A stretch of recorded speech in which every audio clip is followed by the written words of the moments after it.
where my heart is. And I'ma go hard regardless. Yeah, I'ma go hard regardless. Yeah. Running my check, I rent on my bag, I did what I did. Yeah. Running my check, I rent on my bag, I did what I did. Yeah. And how good they judge me, oh. But they don't know. Dylan Gabriel up. Look at what I biggest started. L on Look how far I came, dog. I ain't had no guidance. I just did my thing, dog. I just went my hardest. And I'ma go hard regardless. Yeah, I'ma go hard regardless. Yeah. Renting my check, I rent on my bag, I did what I did. Yeah. Renting my check, I rent on my bag, I did what I did. Yeah. And how good they judge me, oh. But they don't know.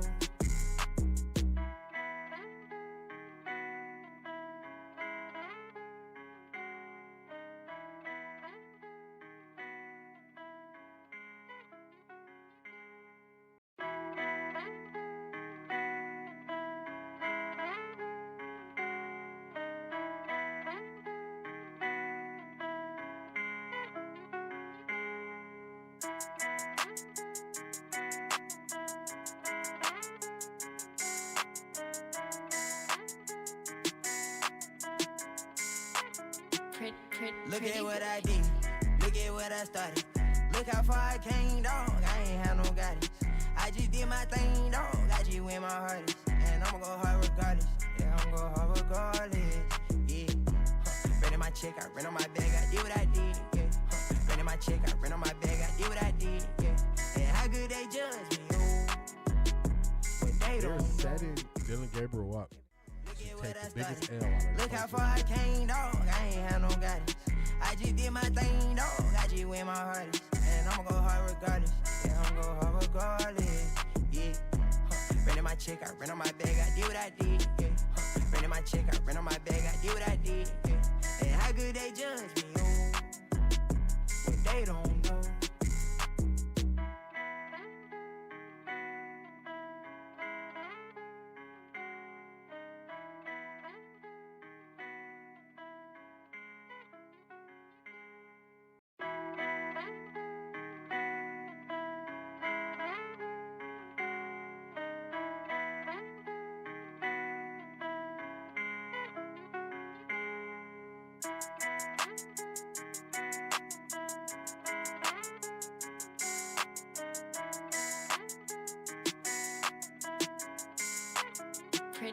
Look at what I did, look at what I started. Look how far I came, dog. I ain't had no guidance. I just did my thing, dog. I just went my hardest. And I'ma go hard regardless. Yeah, I'ma go hard regardless. Yeah. Renting my check, I rent on my bag, I did what I did. Yeah. Renting my check, I rent on my bag, I did what I did. Yeah. And how good they judge me, oh. But they don't know. Dylan Gabriel up. Look at what I biggest started. L on Look how far I came, dog. I ain't had no guidance. I just did my thing, dog. I just went my hardest. And I'ma go hard regardless. Yeah, I'ma go hard regardless. Yeah. Renting my check, I rent on my bag, I did what I did. Yeah. Renting my check, I rent on my bag, I did what I did. Yeah. And how good they judge me, oh. But they don't know.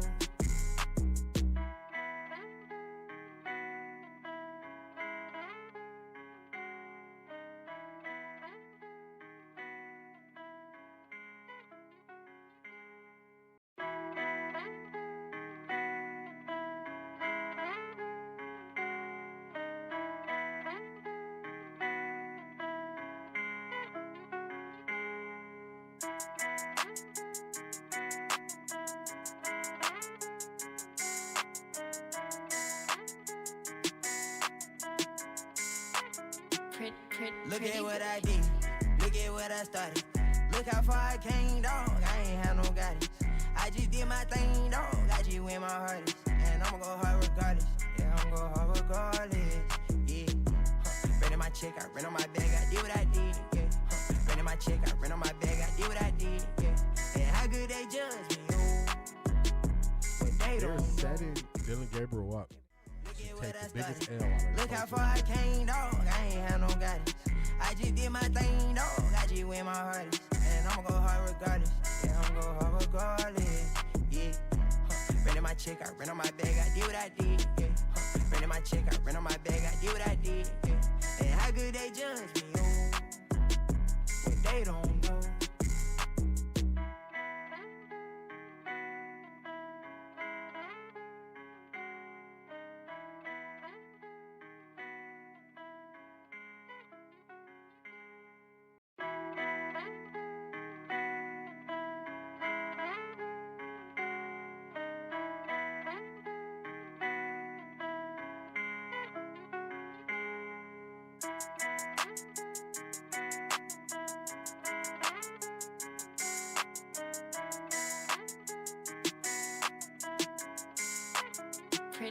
Look at what I did.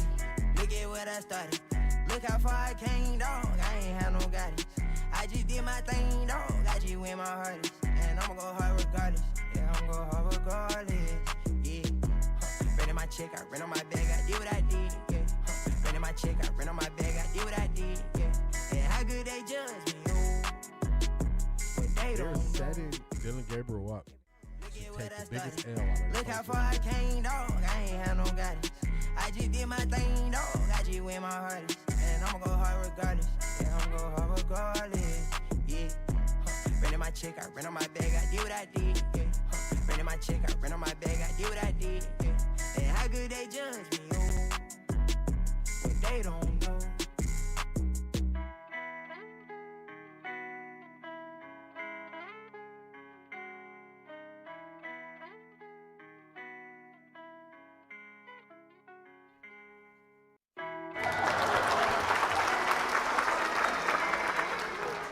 What is going on, everybody? What is going on? What is going on?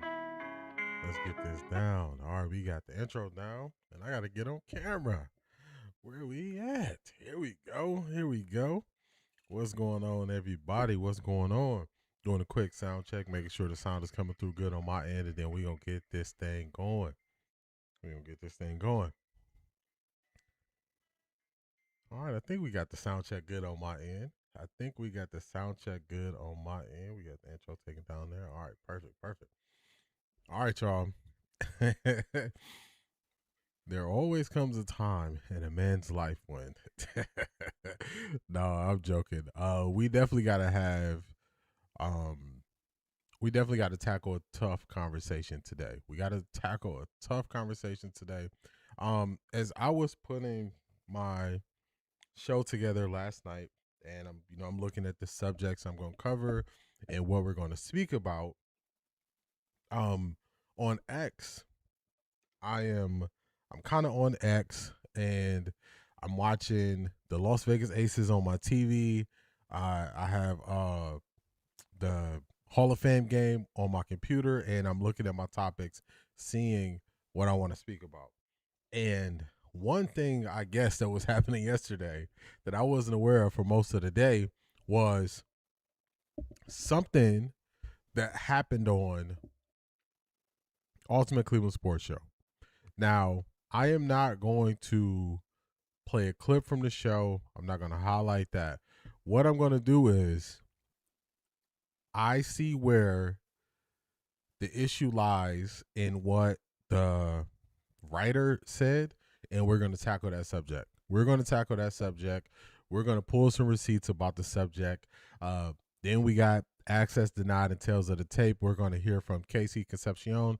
The Browns released a mic'd up with him. Then we have, who we got on the docket today? We got the Joker, Quincy Williams.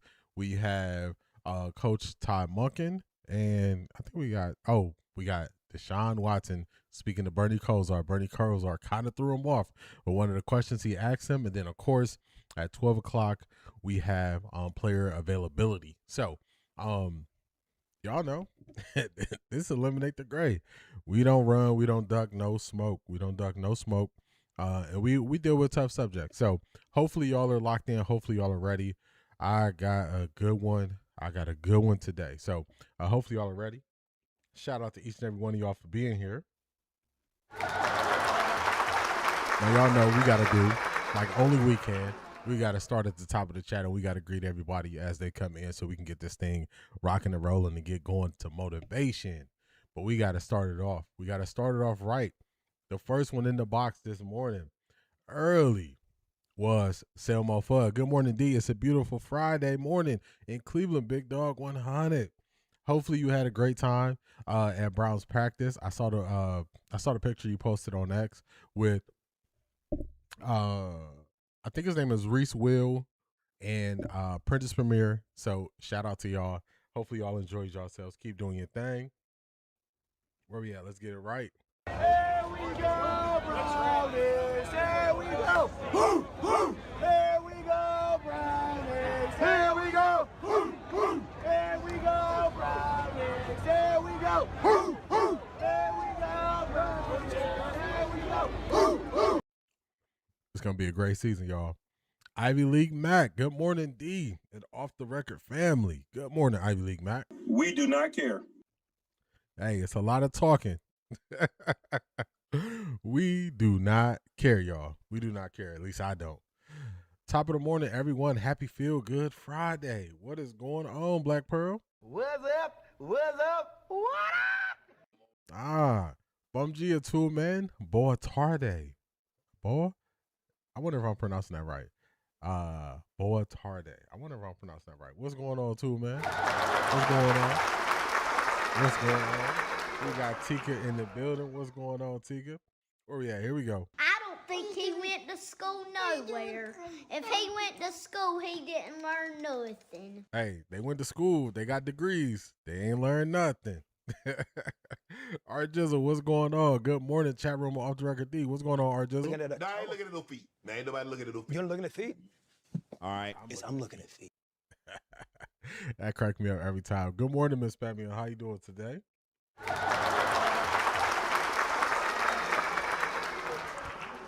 Sharon Bradley, good morning. Off the Record D in chat. Happy Friday. What's going on, Sharon? Good morning, and welcome to another day in paradise. Good morning, Jimi Hendrix.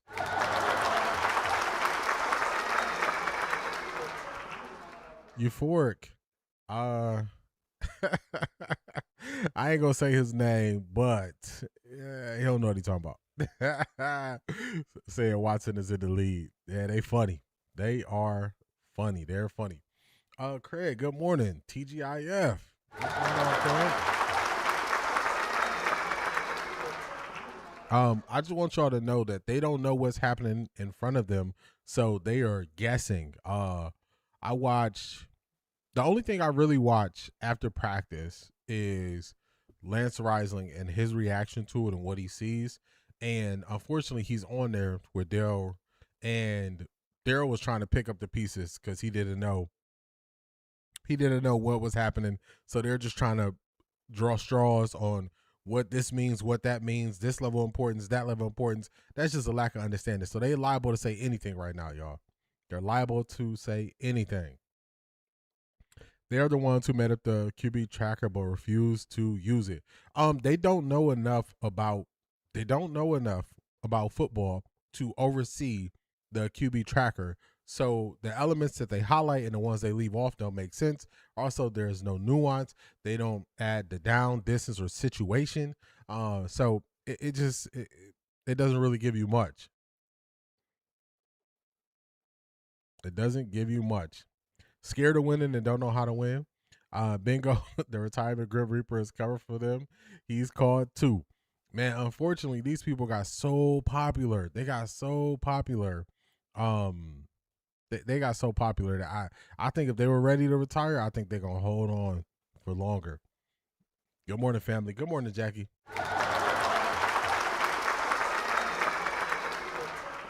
Yeah, that petition is hilarious. That petition is hilarious.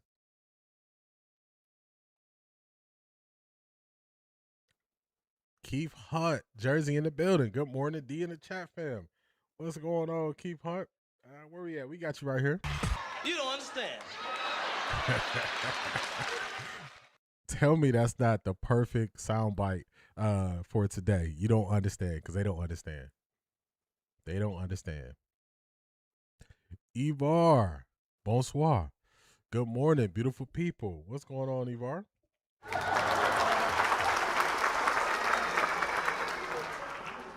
Amber, good morning, good people. Good morning, Amber.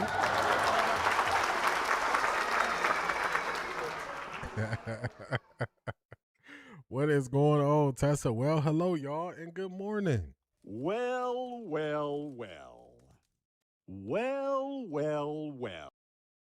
Good morning, Priya. Good morning.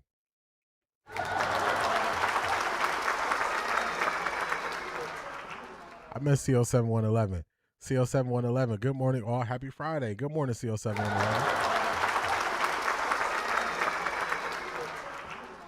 I'm starting to get so turned off by these pundits talking out the side of their necks. Once I realized that they just don't understand the game of football that they cover.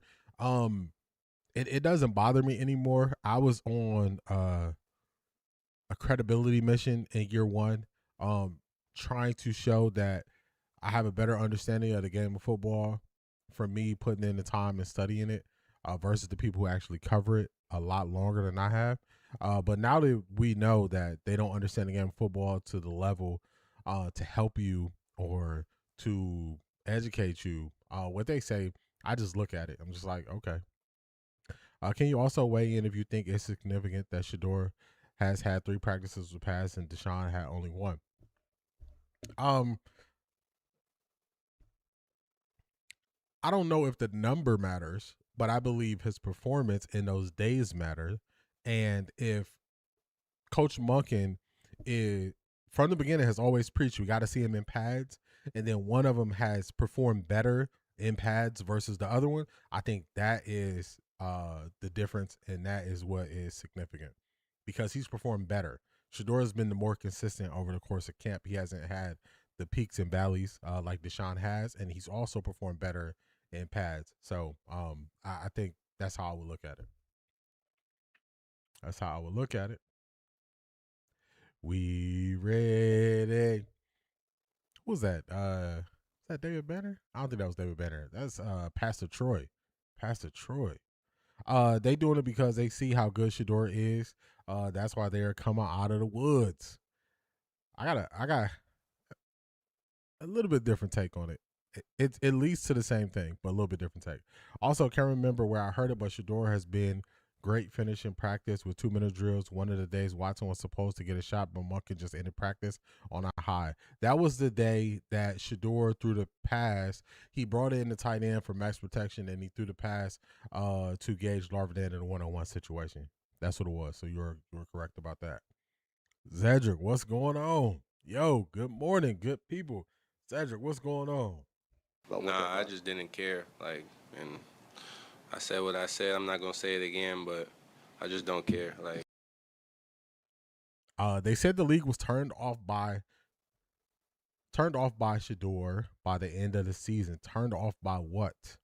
I think they exposed their hand, and I take the stance that I appreciate them exposing their hands. I want to know who doesn't like me. I want to know who my enemies are. I don't want to have to guess.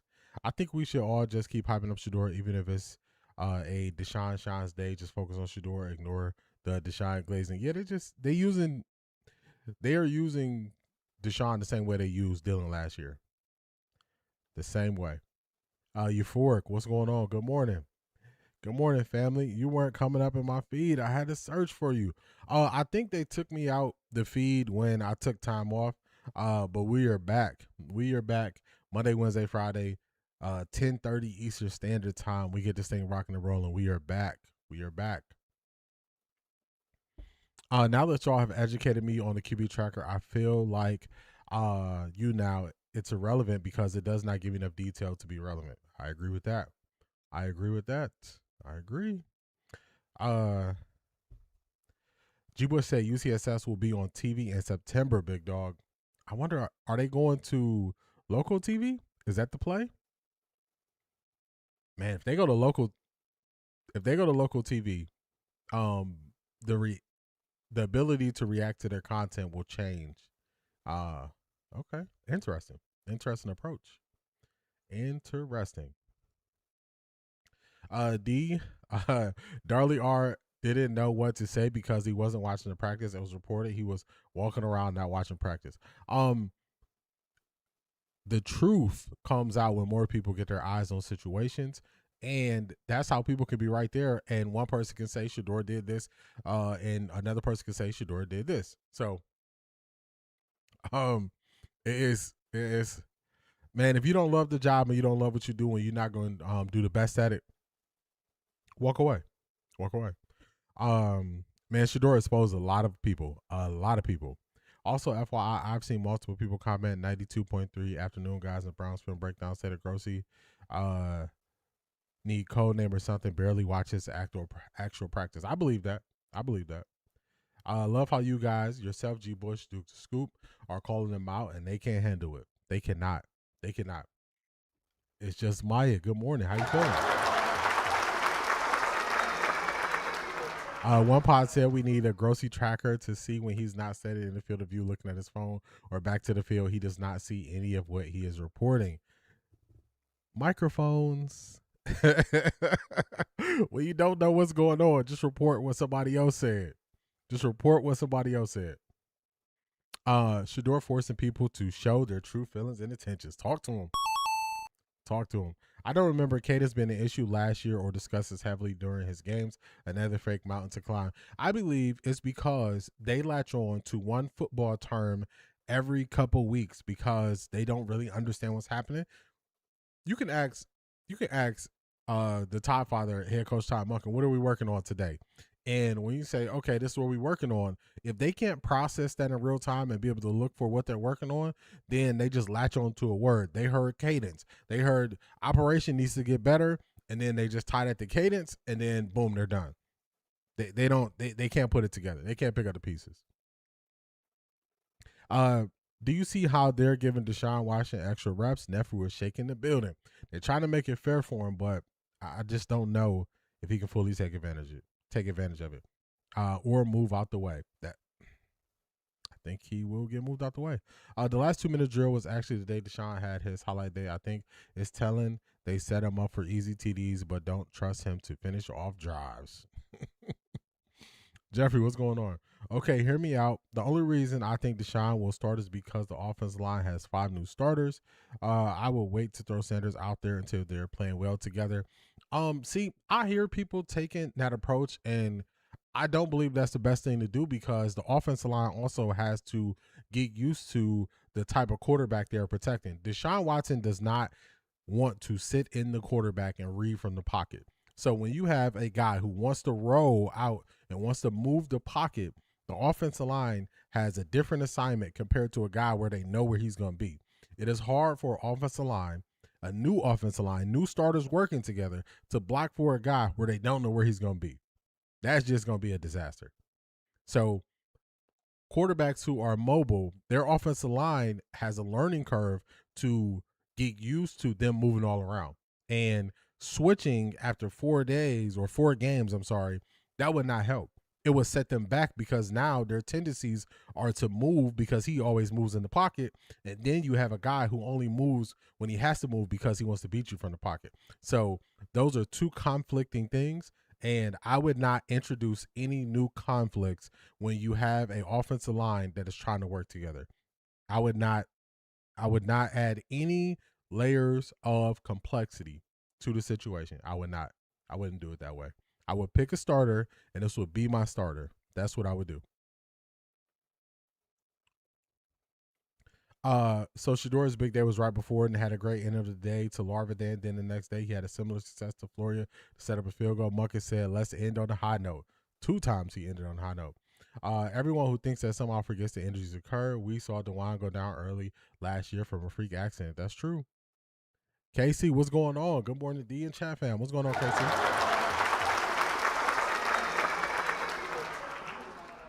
I thought he skipped Watson the next day because he's been consistent on those, and Watson had it been either way. He ended both days on highs for sure. I agree. So they want Shedeur to march him down the field and let Deshaun throw for 10-yard TDs.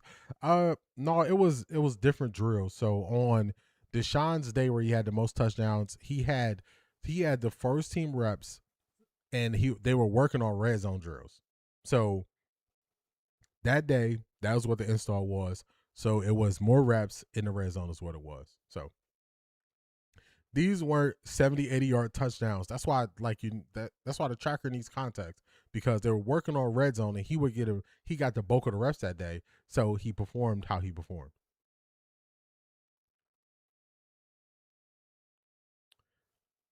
I watch Cleveland when they're doing live practice. Bernie does let them get away with nothing when he's on. Protect Bernie at all costs. You can also see the growing relationship with Bernie and Shedeur. I agree with that. The more the media keeps talking about, the more they're exposing it is not about football. It's personal. Totally agree with that. Bernie live stream commentary is really great, especially because he understands from a QV POV. That's true. And he's doing so much better health-wise. Browns media is just sad starving for attention.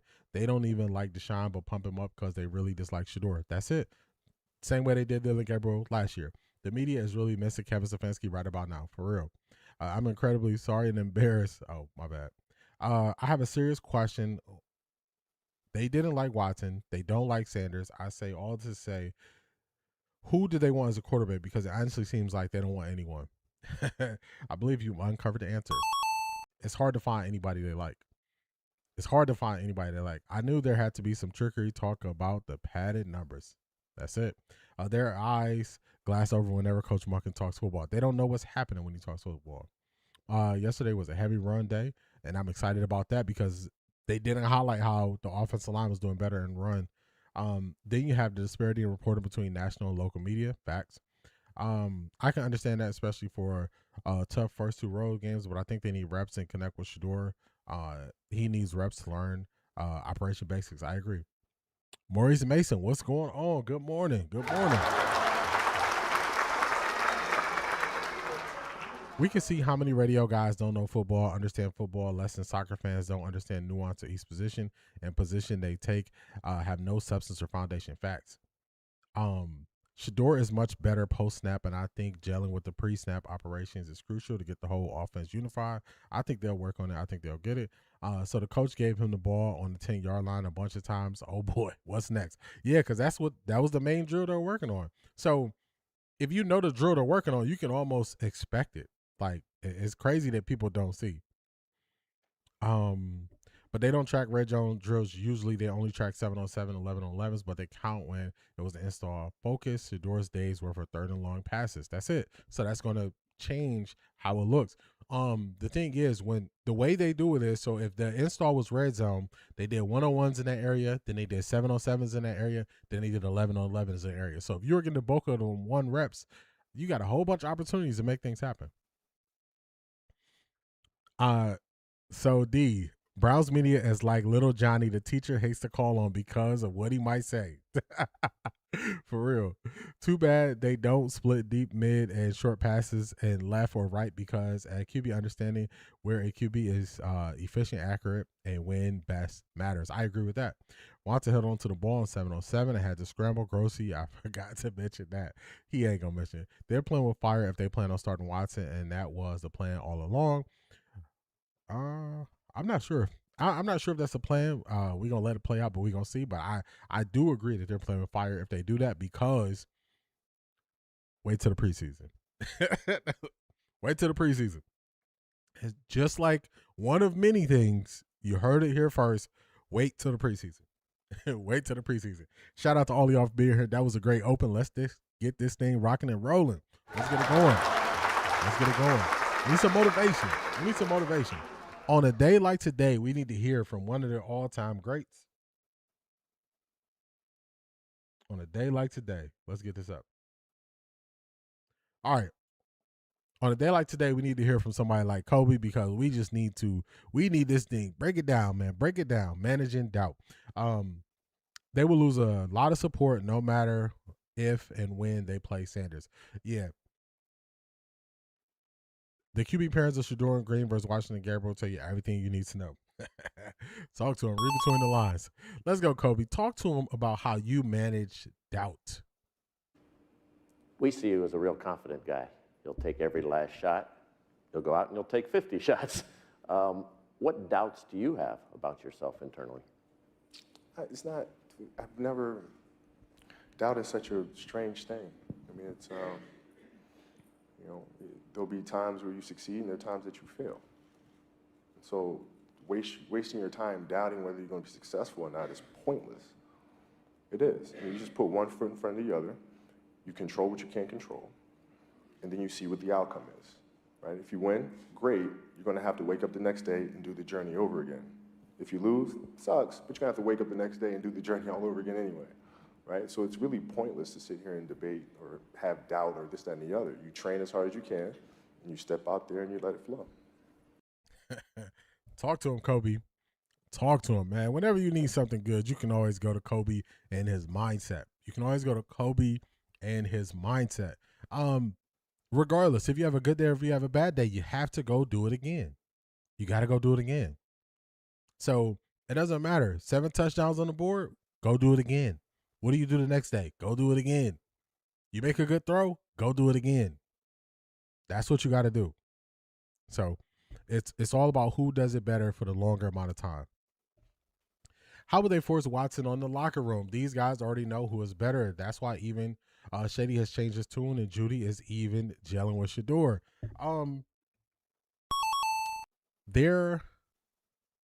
That shows why I made the title of the stream what the title of the stream is today. The players will decide who the QB is. And the reason why I said that is because the players are not going to get behind a guy who they know been throwing interception and been struggling.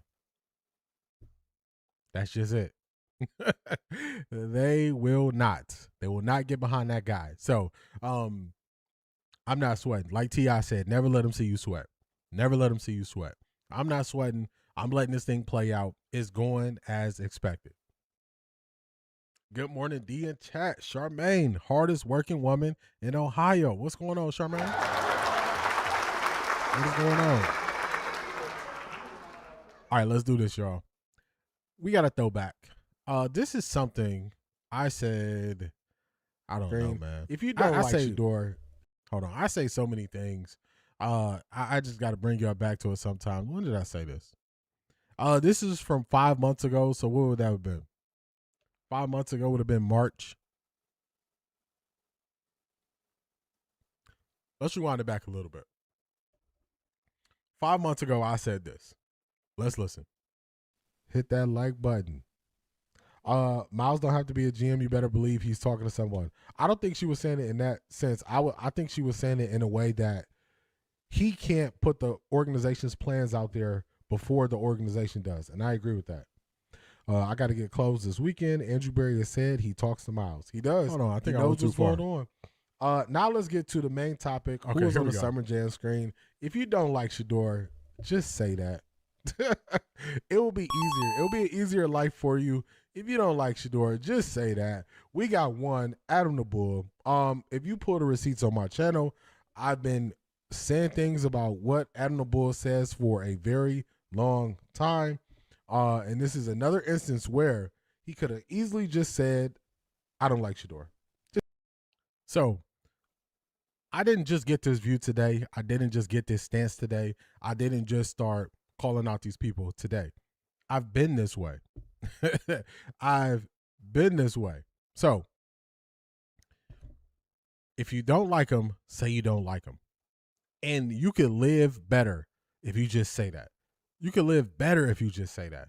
Instead, they wanted to tell us he wasn't good at football. Then when he does better at football, then people say, nah, this is personal. This has something to do with Coach Prime. This is not about performance. This is not about anything Shedeur did. Well, to steal this from Tessa. Well.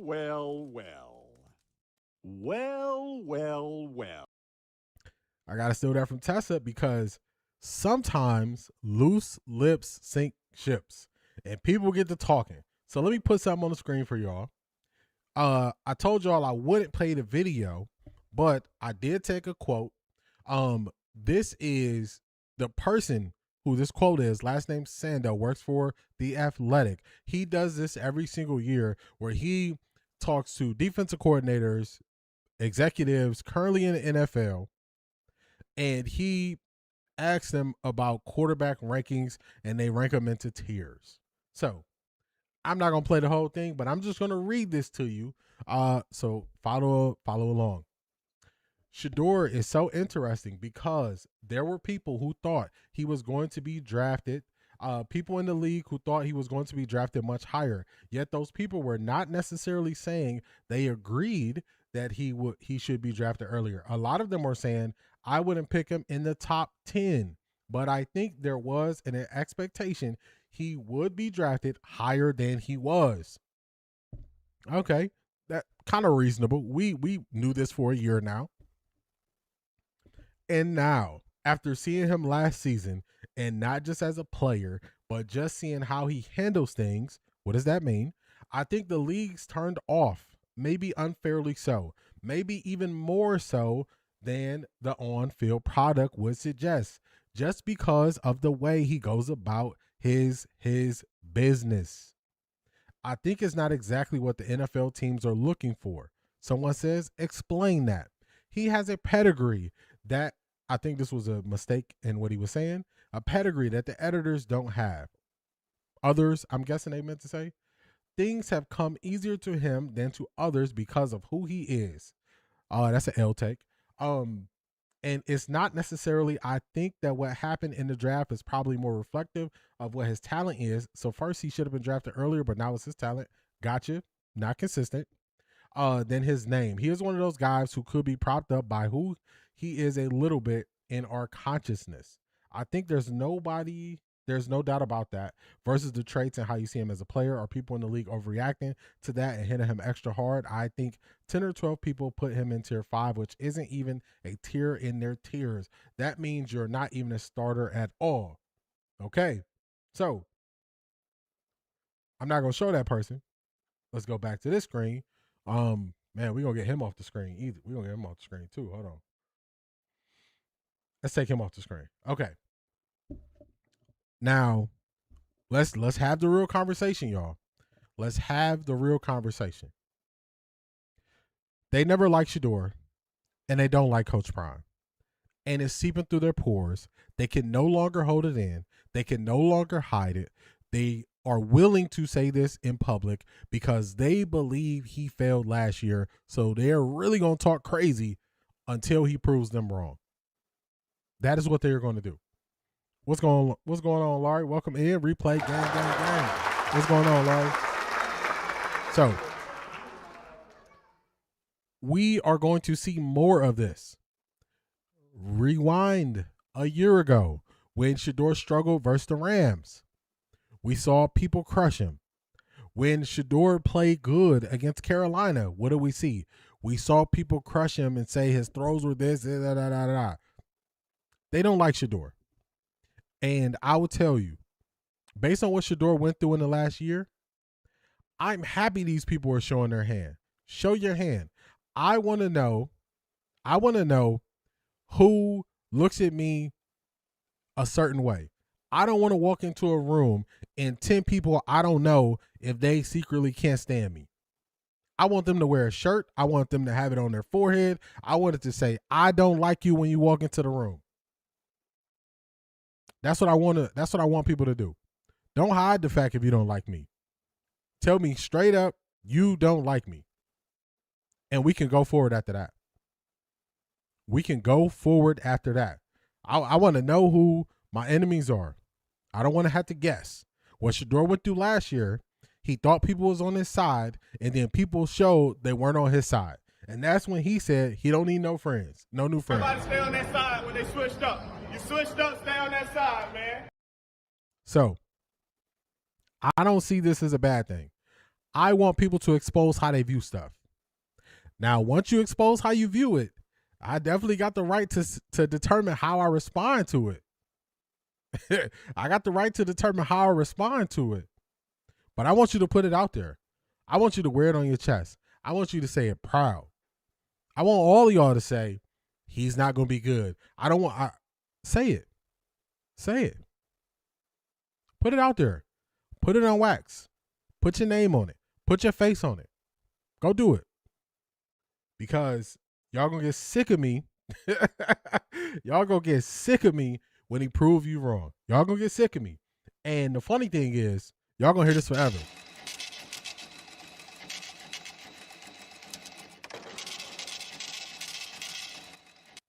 Y'all going to get sick of me when he prove y'all wrong. And the way he's going to prove y'all wrong is through football. This is a off the field issue that they are turning into a football issue. So they are not looking at the upgraded talent at wide receiver. They are not looking at a last place offensive line can't do nothing but either stay the same or get better. That's all it can do. So to me, keep putting it out there. Keep putting it out there. I want you to say it more. I don't want you to say it less.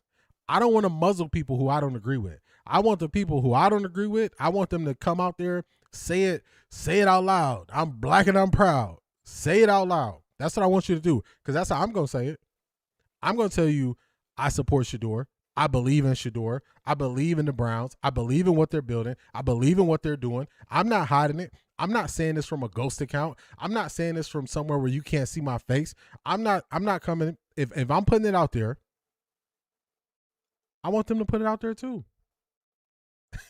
I want them to put it out there too. Put it out there. So then when I don't listen to anything you say after this, that's my right and that's my choice. When you joke about your grandfather saying he would pay you to hurt Coach Prime, I took an issue with that. And where did that happen? The same place this garbage happened yesterday. When people were saying Michael Irvin might be on some substance because he's 60 and in shape and he's excited after Miami wins a football game, I called that out. This is showing their character. This is showing their character. I'm not surprised by the people doing more of what they've always done because I saw it from the beginning. When Bull was calling out Deshaun Watson's now wife for celebrating their engagement, I said it was a problem. These people have shown me who they are. I believe them. I believe them. I don't try to convince them. I don't ask them why. I don't want to go to the guy who wrote the article and say, well, why do they not like Coach Prime? Why do they not like Shedeur? I couldn't care less. You show me where you stand at. I can accept that. I will always take an ugly truth over a pretty lie. Always give me that ugly truth. Straight, no chaser. Like you doing a shot of 151 at the bar. I want it straight. I don't want you to dance around it. I don't want you to put lipstick on a pig. Don't do that. Just tell me what it is, and I can move forward. So I know other people might feel differently. Other people might want them to change their view. Keep that view. I also got one more trick up my sleeve, because what's something else I could do? I can also not give you my attention. I can remove my attention. I can not highlight your show. I can not say your name. I can remove my attention. This is an attention business. YouTube is an attention business. That's what everybody is seeking. It's tracked through subscribers and through views. So since this is an attention business, the power is removing your attention or giving it to them. I said it in a bunch of different ways for the last year. I stopped saying their names. I stopped reacting to their content. I stopped showing them. I blocked their channels. I did all those things. And I was telling everybody who would listen to do that for the last 12 months. The last 12 months. So if you want to hold people accountable on YouTube, the way to do that is to remove your attention. The ball is in your court. You know how these people feel. You know how they view him. You know how they view somebody you support. They made it clear as day. So at this point, you can either continue to get them attention or you can remove them. So that's up to y'all. That's how I feel about it. I am happy that they put how they view him out there. So now when he walks into certain rooms, he knows that's a op, that's a op, that's a op, that's a op. Bernie, you cool. I want him to take that weight off where he don't have to guess. Make it clear. So that's my take on it. That's my take on it. Y'all know this is Eliminate the Gray. I don't dance around the tough subjects. We will face the tough subjects. We'll face it head on. I'll tell you my stance, and if you don't like my stance, that's cool. This is YouTube. You can take your attention somewhere else if you don't agree with my stance. I'm cool with that. I'm not here to please everybody. I'm here to be myself every day. When I get in front of y'all, I take that seriously. I also respect y'all time, so I don't do the clickbait and the games and all that stuff. And I definitely don't get up here and spread narratives because I don't like a person. I don't do it. I don't do it. I don't do it. So, the ball's in your court. Determine how you want to move forward. Determine how you want to move forward. Just do it. Hopefully y'all enjoyed that. This concludes my TED Talk.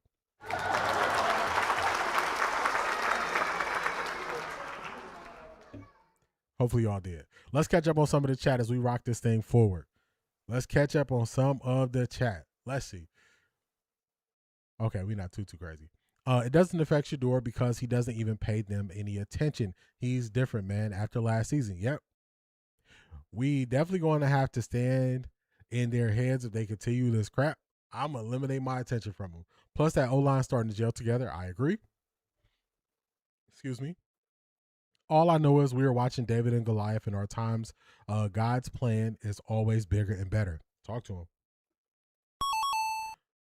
The days are set. Watson will get the debut against, I think it's going to be the Bears first. Could Monken be waiting for that to fully expose him? He's giving him breaks from padded days, which does seem intentional. Yeah, I think they're just going to keep the flow of how it already is. I'll let y'all know when I got bias for something. I want to see Shedeur start at home. That's me, so I'll tell you. So if Deshaun starts the game versus the Bears, I'm cool with that. And if Shedeur starts against the Bills, I would prefer that. So I just let y'all know, man. I put my bias out there in the beginning, in the front, so you know exactly where I'm coming from. These people are so shallow, they let someone control their life. So sad. That's facts. Hey, that's the world we live in. Spitting bars, D. I appreciate that, Arjizzle. Sorry, wait, who was their first game? I meant to say Bears. No, I got you. You all good, Priya.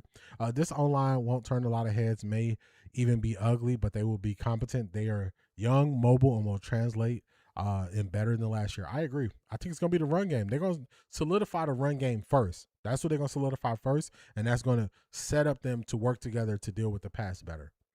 That's what I've done. Unsubscribed and ignored. That's what you got to do. Those people learn their bigotry at home around their dinner tables. Wherever they learned it, I'm not tapping into it. I'm going to let them be over there. They're going to get zero of my attention. I'm heavy on my attention. Not a click or a view won't get my money. That's a fact. Even Jason Whitlock is is back from the dead. I hope Deshaun Watson can start this season because of the new O-line. Yeah, I want Shedeur to start, and I want them to start working together so they can get on the same page as a collective unit. Todd Monken's offense, they have checks that if they go up to the line of scrimmage where they have two plays, they can check into a different play, and everybody needs to be on the same page. So if we go up to the line of scrimmage and we have a outside zone run to the right, but we really have the advantage to the left, they give them the freedom to move the tight end to the left, to fake like they're still going to go to the right once the defense adjusts and run it to the left.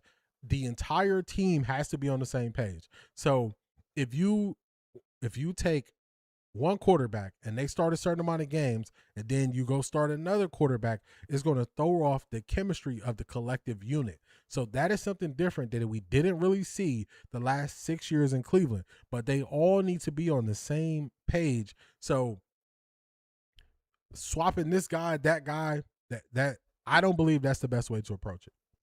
I blocked him out. Shedeur rookie count. That's the best way to go. I agree with the Irvin slander was way out of line, but the grandfather stuff shouldn't get shifted to the grandson. I disagree with a lot of stuff my grandfather did. The grandson should know better that he should never tell that story in public. He should at least know that. The grandfather was the issue, but the grandson should know he should never feel comfortable to tell that story in public. And then you got to look at where did he feel comfortable telling that story? And why did he feel comfortable telling that story there? That's where the grandson made the mistakes. If it's alt days, will Shedeur get the bulk of joint practice, especially if Deshaun Bungo's first preseason game, or will they use it to confirm Deshaun Watson's weakness and let Shedeur surprise the game too? I think as we get closer, we might see the reps change so they can build them up to play in the game. So if whichever one's going to end up being the starter for the first game, I think we'll see more reps go to them. More than 50% of the reps go to them, and then they'll trickle down from there. Everybody ain't listening, D. They still watching them and getting triggered. That's a fact. Do y'all remember I did a stream and on the thumbnail I put Control-Alt-Delete to reset everybody. Before that, I was saying, look, don't bring these people trash to my porch. Do y'all remember I was saying that? It was reasons why I was saying that stuff because I wasn't even watching these people. And I was like, y'all are bringing situations where you might feel triggered to me, and I don't even talk about this stuff. So I definitely didn't forget that. Yes, block and mute is a weapon of my choice. Oh, and the thumb down when trolls enter the YouTube comment section of Will Off. That's a fact. Laugh a lot. This is YouTube. All right, let me jump ahead a little bit. There's a cost for paying attention to foolishness. I agree with that. But after last night's Hall of Fame game, I think Game 3 against Carolina would be a perfect game for Shedeur to start. Missing the first two is the end of the world, but he could use preseason reps. I'm not saying it's the end of the world, but I think it would slow down their progress of working together and gelling as a team. You can see that Shedeur knows the ops. Did y'all see his energy with the reporter that Coach Prime called out by the stuff that was said? Yep, when we watched that live, I was saying that. The list has always been determined by the last 7 games or only this year to include Shedeur. Yep. Well, they looked at Shedeur as a veteran. Ivar, when I said it's really hard to find anybody whose situation lines up to Shedeur, anybody else who would have came in with no reps and like Shedeur did and then end up starting 7 games, they have a category for unknown. So if you're in tier 5 of the list, that means they don't believe you can be a starter at all. Usually that goes to backups and career backups. Now, tier 4 is unknown, meaning we don't know. You could be good, you could be bad. If they didn't have personal agendas against Shedeur, he would have ended up in tier 4 unknown, which I believe is more fair based on the list. You haven't seen enough ideal circumstances were not present last year. Let's see how he does this year. So usually they would put those people on unknown. They did not do that with Shedeur. Counterpoint, no rotation. Shedeur takes full control next week to make this a non-issue. That's true.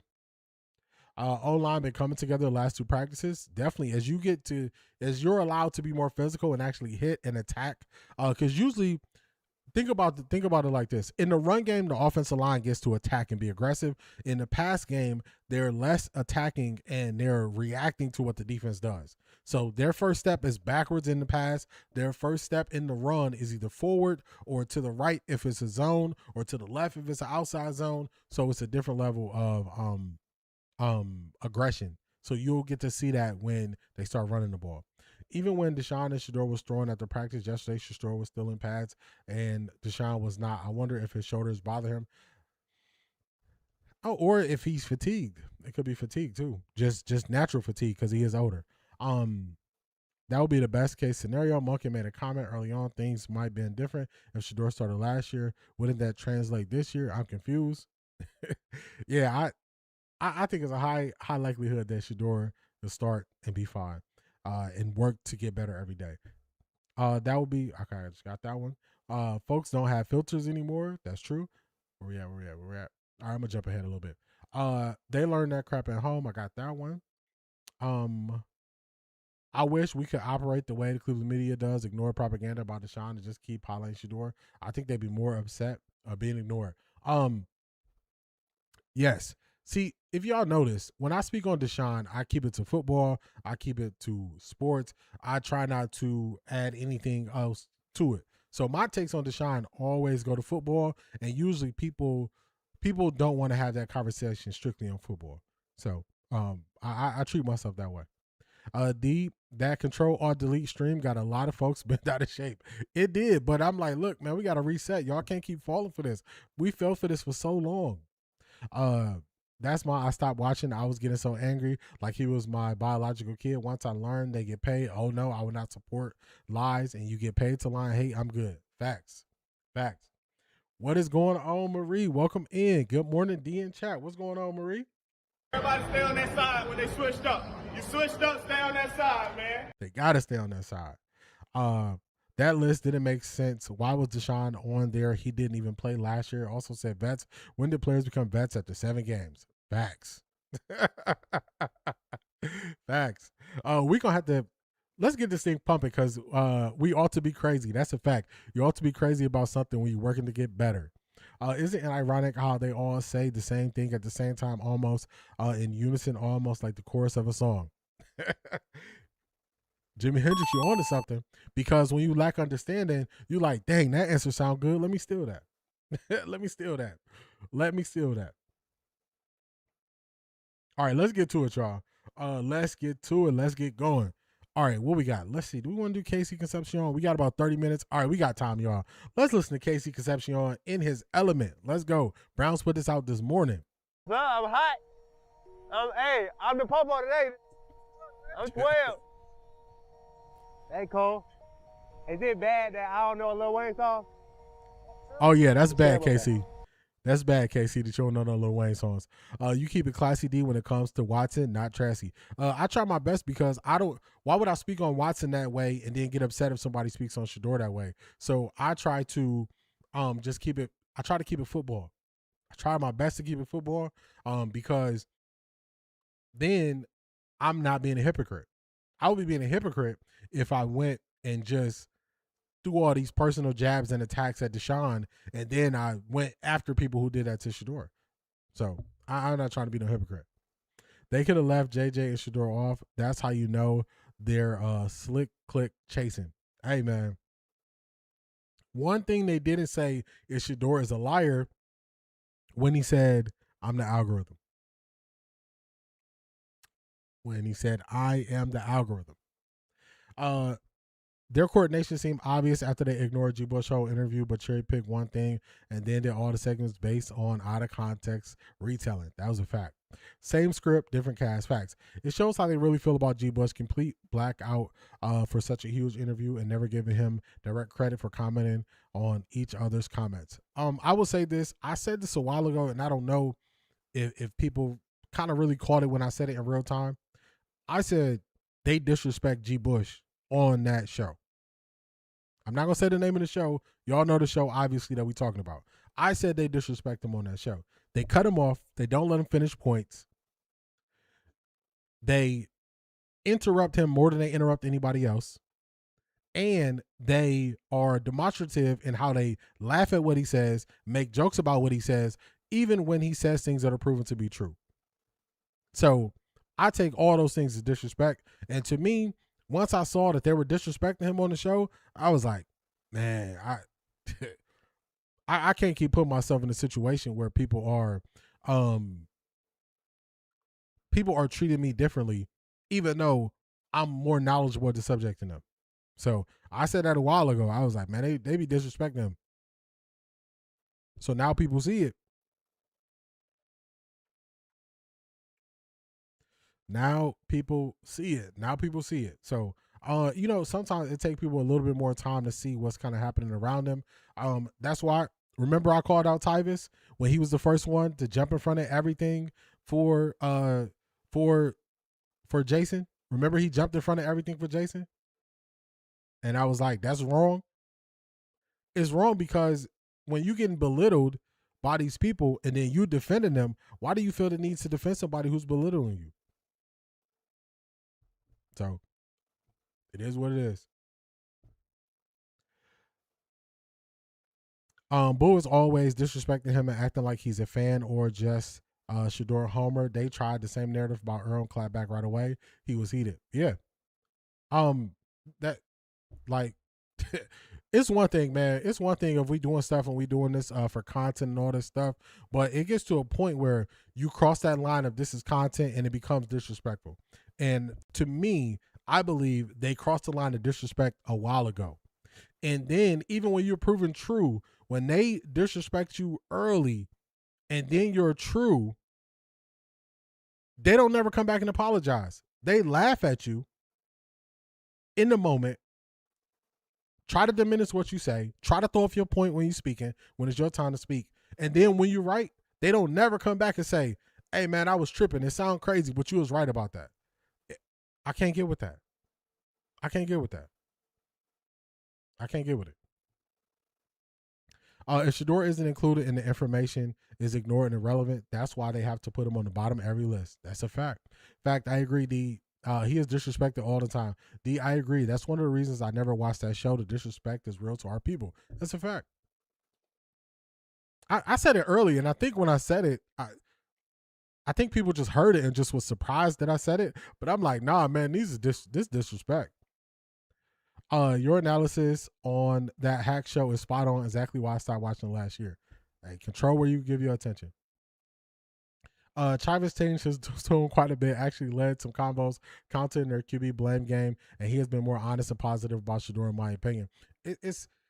Only a small portion of it is about Shedeur when it came to Tyvus. It was just, why would you ever put yourself in a line of fire from somebody who doesn't even consistently show you respect based on you making it to the NFL?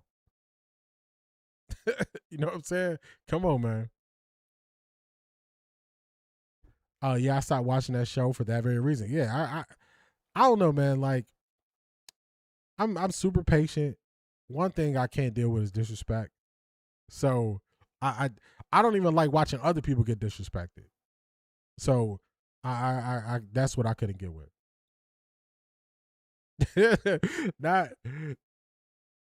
not Fred Flintstone and Barney Rubble. I nip Ish in the bud early. Tell it right at that time. These dudes are too knowledgeable to act like Steven. Batch, for real. All right, let's get it going. We got about 27 minutes before we get player reactions. Let's hear from KC Concepcion. Very, very, very great points from y'all. Very great points from y'all. Great points from y'all.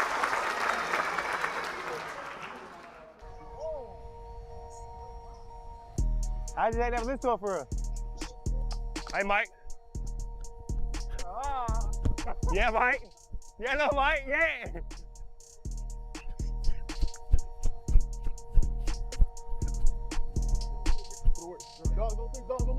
Dog. Let's do it. Let's do it. Shout out to Laurie for the 200 jewels. I appreciate you. Right? Let's go.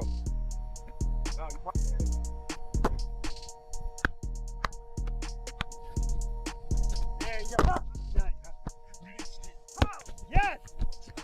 A little bit higher? Yes, I would love it. Yeah. But what happens, they're going to win. All that factors in. Hey, y'all. I really like Deuce Staley. Deuce Staley coaching them up on special teams. Man, I like this team, y'all. I like this team. They have a colonizer's mentality on that show, and given nature of people like G. Bush and Tyvus get used against them. That's a fact. It's amazing how on UCSS and these other shows you can openly state you don't like Shedeur and be negative. They don't have a nickname for that. But if you say anything positive, you're a Shedeurian homer, etc. Facts. Facts, facts, facts.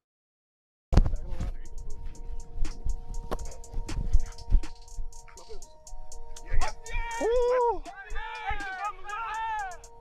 Woo! Hey. Woo! We're on the left side. Please run the left, Just stop right at What? activation. Stop right at activation. Stop right. Oh!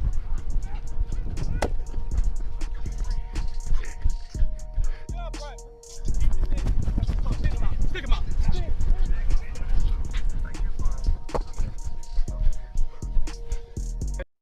If y'all not happy, or Jizzle, you beat me to it. If y'all are not happy and excited for the upgraded wide receiver, their energy, their excitement, the work they're putting in, man, I don't know what to tell you. They ain't talking about KC drops. They are not. Deuce blends into other groups besides his running backs. I like that he's engaged. I think he was helpful for Shedeur last year within reason. I agree. You over there, stay over there. This ain't no Freddy Krueger Return from the Dead movie. For real. What's going on, Miss Brown?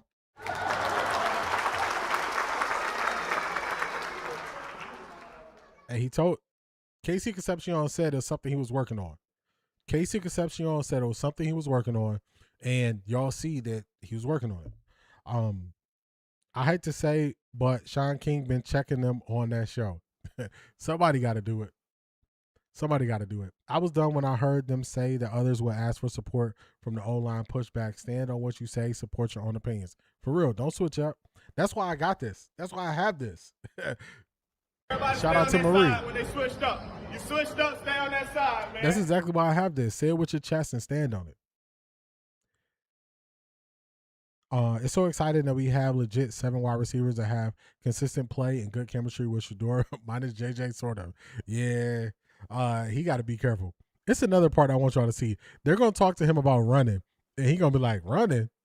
Where is it at? Let me see. I think it's here.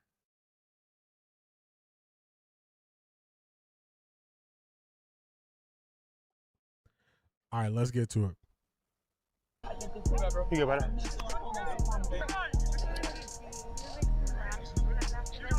You have a team run after this? Do you need a boot? Team what? Run. You guys are going to run after this? For what? This is part of practice. I need everything. You have a team run after this. For what? She like, just after practice. Said, I need everything. I need everything. Why we got to run? We in trouble? Zebra. Oh, they say we got team run after this. I know, bro.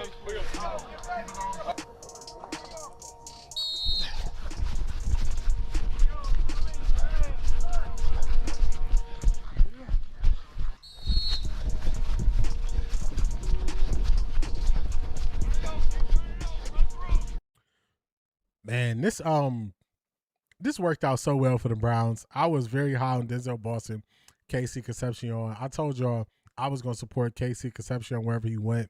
He ended up as a Cleveland Brown.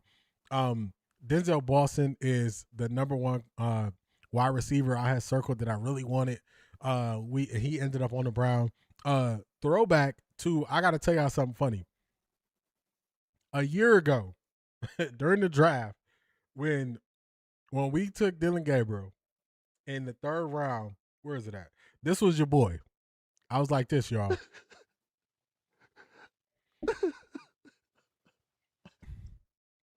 And Shedeur was still on the board. I'm like, I don't know if I'm going to be able to hold on. I might lose the rope. I might go where Shedeur go. And then what happens? In the 5th round, the Browns go get Shedeur. So the last 2 drafts have really turned around like my view of the Browns, and they're getting guys who I believed in pre-draft and throughout their collegiate careers. So let me tell y'all, I'm just so excited. I'm so excited. So excited. All right, we got about 21 minutes. Let's keep it pushing. Shout out to Casey Concepcion. I like that. Let's go. Let's go forward. Let's go here. And I don't think we do enough to talk about it.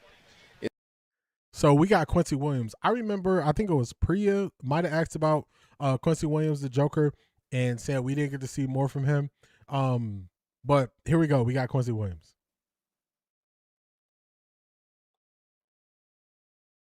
All right, let's play. Is the fact that you, along with Carson Schlesinger, have the chance to do something really special in the National Football League with both of your skill sets and what it represents.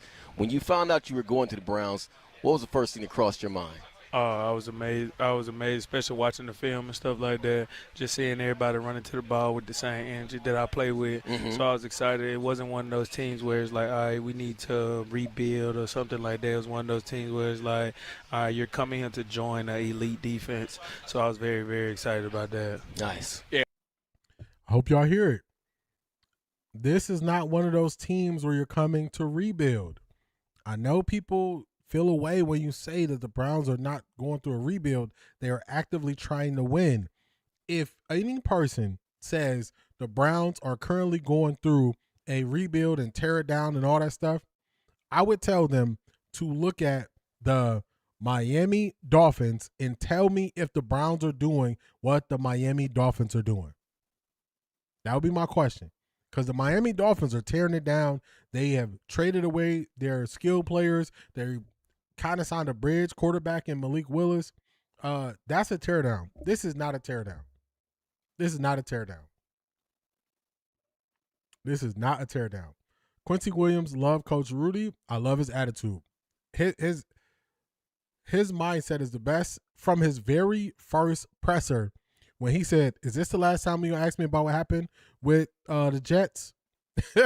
From there, I was sold. I said, "That's one of our leaders." Dolphins, Cardinals, Jets. That's facts. That's facts. The Browns are not doing what they're doing. Yeah, when it comes to this defense, what is it about the scheme that maximizes Yep, the Jets did the fire sale last season. what you're able to do? To be honest, man, it's not even the scheme, bro. It's just, I'm going to be honest with you, the coach is just letting us play free, letting us make the game yours. Like, we're not on the field with you. We can't give you pointers and stuff. When the ball say hike, everyone is on the same page. Everyone has an even flow. So that's what we talk about, and we always stay celebration ready. So the biggest thing is just being on the same page and then being one person, one movement. Now, you say celebration ready. Like, are y'all practicing your celebrations? Oh, yeah, You working on mandatory. them? That was my mandatory thing when I first came here. Everybody was like, hey, we're going to do the uppercut. We're going to do the uppercut. And I was like, hey, what's some of y'all celebrations and stuff? I mean, we got a couple of guys who got their staples. And then we also have some younger, second and third year guys who still finding their way. And I was like, hey, while you finding your way, man, go and get your celebration ready, bro. Because, number one, it makes you it makes you confident enough to make plays, too, though. And then you're like, all right, I know I'm going to be good. Or these are the plays I'm hunting up so I can do my celebration. So that's how I was younger and things like that. And I was like, man, I got this celebration I can't wait to do when I make this interception on this play right here. If he get right here, I'm going to do this. So then when the game come right here, I look around and tell my teammates, hey, y'all ready? This the play right here now. Then I make the play. So it's like everybody's excited. Everybody's like running around and stuff like that. So then it also brings you closer together with your teammates too, though. They're trusting in you. They're letting you know, like, hey, we're ready for you to be ready you to get your shine on too. That's really good. Getting them in the mindset of we gonna make plays, so you gonna need a celebration. We gonna make plays, and then him saying, "Look, watch me. I'm going to have to make this play right here. I go make the play, and then we gonna celebrate." So, this is not a team that's going out there trying to lose. I can't say it enough. Now that's a rebuild, all caps, facts. The Jets, the Cardinals, and the Dolphins, for real. They're only saying it's a teardown because Shedeur may be QB1. Talk to him. Appreciate you. You've got mail. Shout out to the plug. All right, I got it.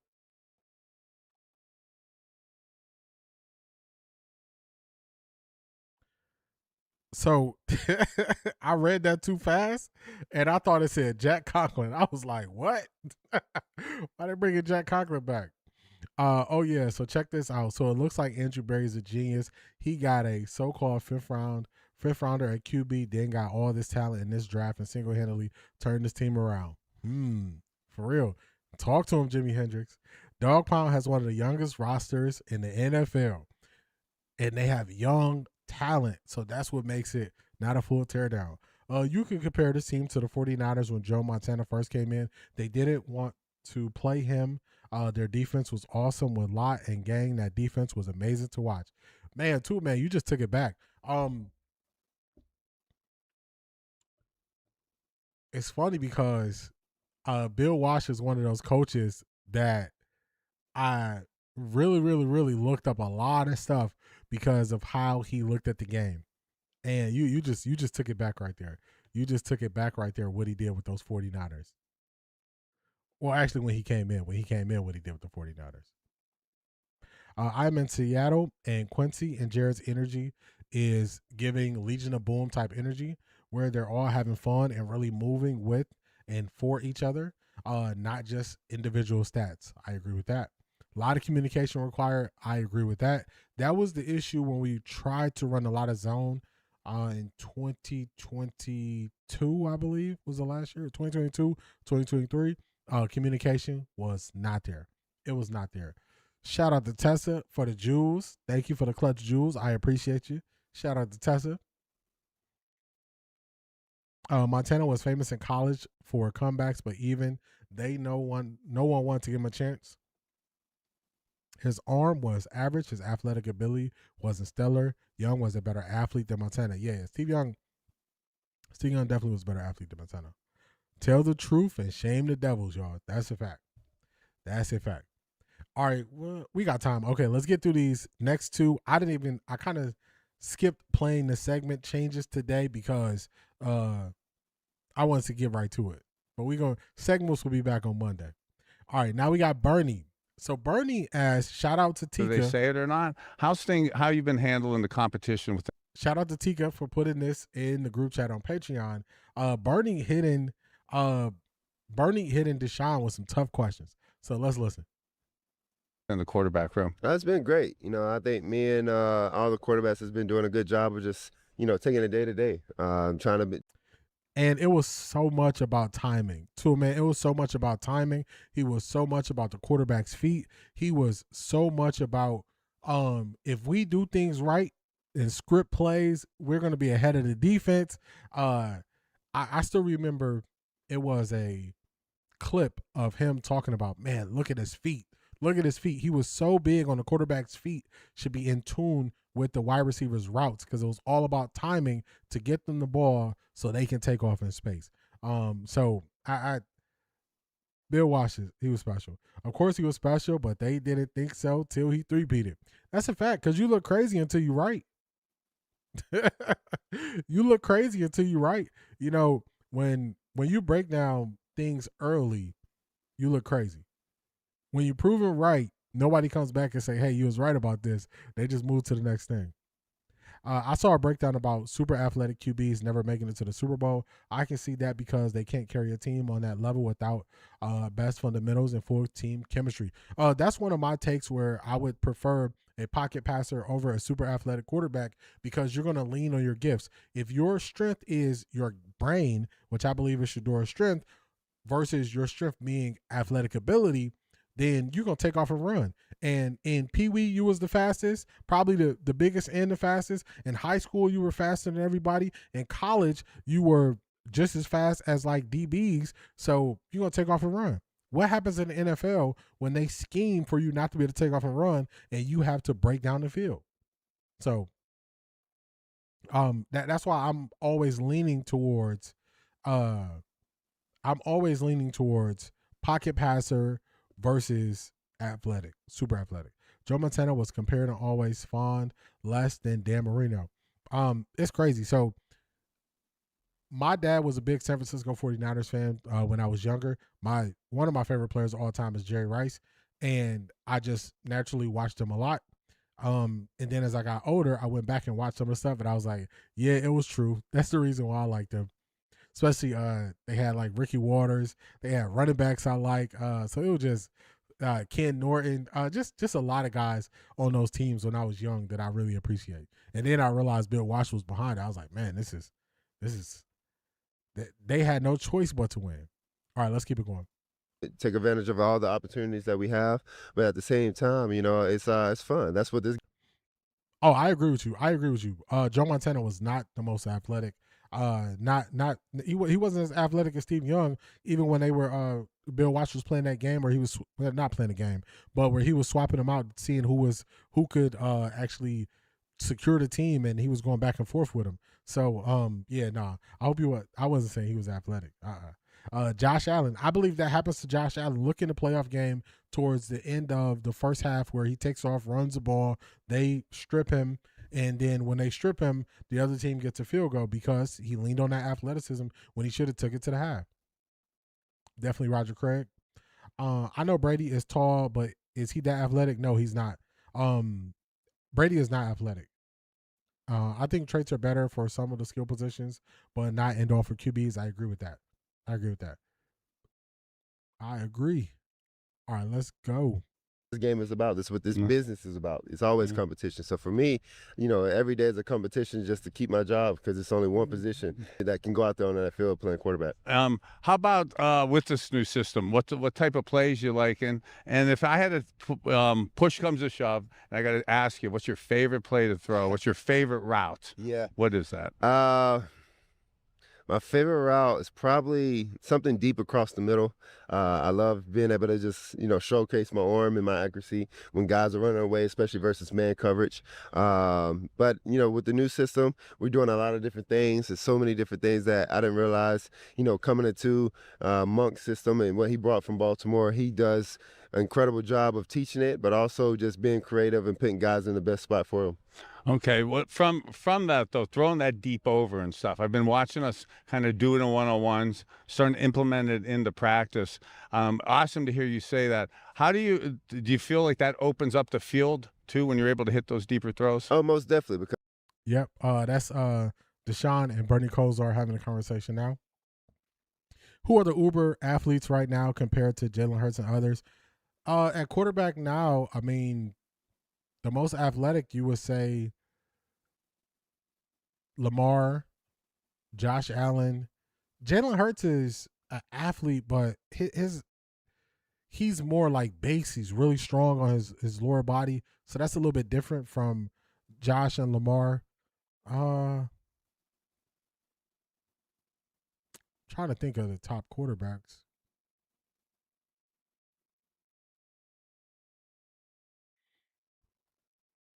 I think uber athletic is probably those two. I think uber athletic is probably just those two. Unless I'm missing somebody, because other guys I would say is they got that balance, but they are clearly the most athletic. Those two. Brady could shred you up from the pocket. Yes, he could. Wash would have made the Redskins good if he wasn't for the owner. Yeah, that owner messed him up. If you're a running QB, don't do it often. Do it when needed. Keep him guessing. I agree with that. Oh, got you. But has the base athleticism to still win. Okay, got you. I agree with you there, Priya. They traded Joe to Kansas City because Young was more athletic and added a dimension that Joe couldn't. Joe should have won in Kansas City, but injuries and staying healthy at the end of the season was difficult. Yeah, as you get older, you go through a bunch of seasons. There's no guarantee you're going to be healthy, especially as you get older. Caleb would be a tier lower than them. Yeah, that's what I was thinking. I was thinking Caleb Williams, but then I was thinking like, man, he has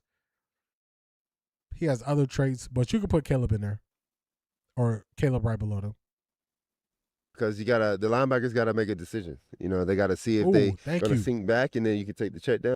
Thank you, Maurice. Jaden Daniels is definitely athletic like that. Thank you. Good call out. Good catch.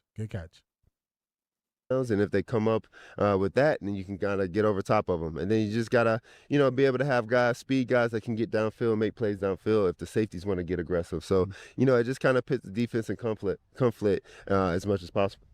Hey, with the Now, when Deshaun is talking about football like he is right there, breaking it down, he can do this well. He understands like why you want to run game, what it does to the safety, how the defenses have to adapt and adjust. So on that, he is good. But I believe this is the question. It kind of threw Deshaun off a little bit. Preseason games coming up, only having 3 from a veteran standpoint. I think all of us veterans like the reduced preseason games. But when you're in the heat of a battle of a quarterback competition, how much playing time do you think you need to see from yourself to feel comfortable going into the 2026 season? As much as possible. I'm kind of just open to whatever the coaching staff want us to play. But I'm going to be prepared mentally, physically, just to be able to go in there and just execute. So especially for me, being out for so long, these preseason games will definitely be helpful for myself. When I look at you and I look over and I see the athleticism and the awesome abilities of yourself, still having the Darter's relying on his athleticism and it's getting him hurt. How long does that last, and does it have a ceiling? Oh yeah, it definitely has a ceiling. Because eventually it's gonna keep you in the pocket, and he's going into year 2, and he just, to me, he takes unnecessary hits down the field that he doesn't have to take with Jackson Dart, and it could limit him being on the field, and that's not what you want. The difference between having experience and being able to apply said experience. Talk to him, Zedric. Kyler Murray, thank you. Shout out to you. Yes, I forgot about Kyler. Kyler is definitely an athlete. Definitely. Thank you. Good call. Bernie looks and sounds good. Bernie is doing so much better than he was last year. Sharp, recall, being able to interview guys, energy, catching things as it's happening during practice. Very, very, very sharp, and glad to see him bounce back. So here's the question. I think this is the setup to the question that kind of throw Deshaun off, not the play-in question. The abilities to be a top-tier quarterback in the league being as competitive as this is, and in the last year of your contract, how do you have an all or nothing attitude from the starting standpoint of it? If you are the starter, it goes without saying you're the leader of the team. If it doesn't end up that way, from a mentorship perspective, how do you feel about either one of those scenarios? I mean, either one. It just depends on the situation when it comes to it. So, I'm not sure how it's gonna kind of play out. I think I have to kind of figure out how whenever we get to that point and see where it goes. But I understand it's my last year of the contract, and just biggest thing for me is just take advantage of every opportunity and see where it takes me. Because it really looks like you're just taking it. Hey, I ain't trying to be nobody's mentor. I'm here to win, which I respect it, but we're going to see if it goes that way. We are going to see if it goes that way. All right. One thing that I saw the Cleveland Microphones highlighting was the Stacking Days quote from Todd Monken. So let's get to that real quick. The Todd Father before we get to the live press conferences. So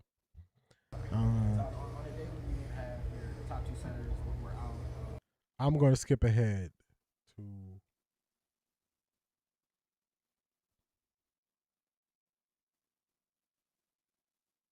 he's going to finish up this statement and then his next statement. Are they getting everything they need to make the most money they can and for us to be the best team? Well, that connection's a part of that. They want to be around each other, want to be around the staff, feel like they're getting developed, and I think that's carried over. Todd, I think that defense is up to 12. It did. It threw him off a little bit. It threw him off. The secondary that we've heard so much about so far, and how's that install process going? Some of it's part of that. I mean, 12 interceptions, you're looking at probably all the above, right? Really good players. One of them's Denzel making a great play. Some fall down, come under the umbrella of pressure. Quarterback's under duress. Sometimes it's a misread. Sometimes it's a poor call. Didn't put him in a very advantageous position. Sometimes you get a tip ball. Quarterback doesn't keep it neck down underneath, and the ball gets tipped against zone defense. So it's really all the above. But disguises are part of that, and really good football players are a part of that. I saw that video of you talking to them. All right, I missed the part. Let me go back slightly. This is where we want to be. We want to be, that was interceptions. This is where I want to be on Stacking Days, because we heard them try to use this Stacking Days thing as a knock on the players. So here we go. Stacking one good day after another, and just in Watson's case, he had a good day yesterday. That was obvious. Have you seen the quarterbacks be able to stack? It seems like Bernie trying to figure out why Deshaun feel like he should get the job. He like, explain it to me. Tell me. Kaepernick played at a pretty high level and broke a bunch of 49ers records, right? Had he declined by the time he was blackballed? Nah, he wasn't fully done by that time. He still had his arm strength. He still had talent. What happened was Chip Kelly went to the 49ers and he was trying to change a lot of stuff and a lot of reasons why Kaepernick had success. And Chip Kelly has not done the best in the NFL. He has not done the best in the NFL, let's say that. So it kind of threw things off.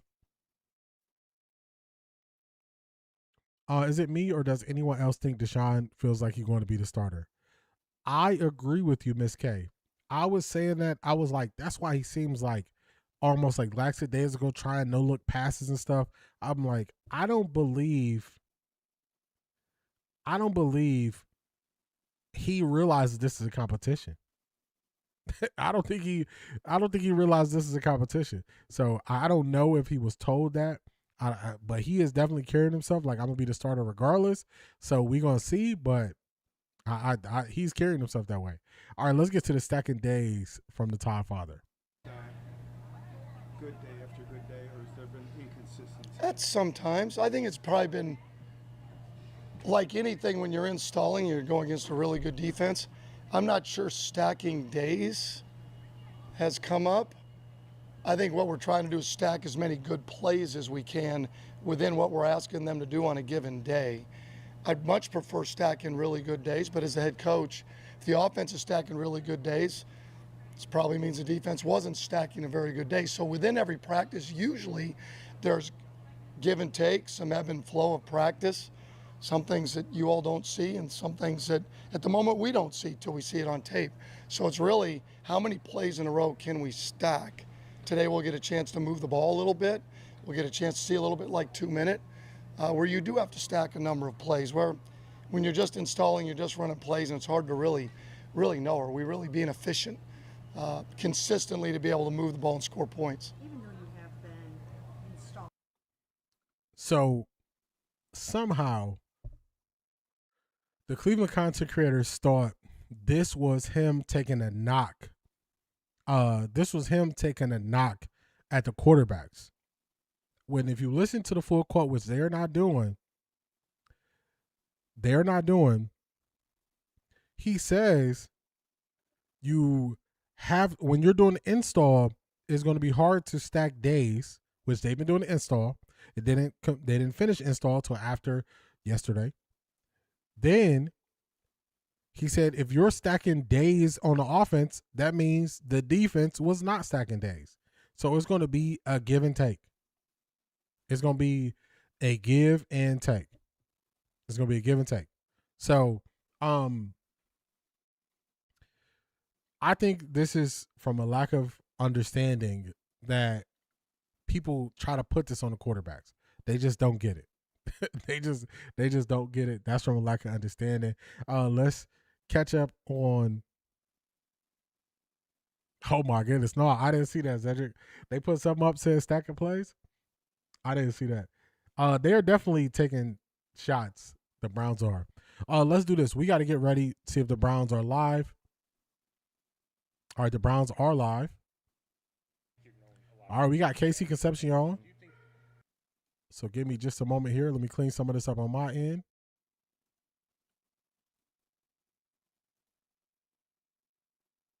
We're about a minute. We're about a minute behind on this, but we got it right here for you. Let's see.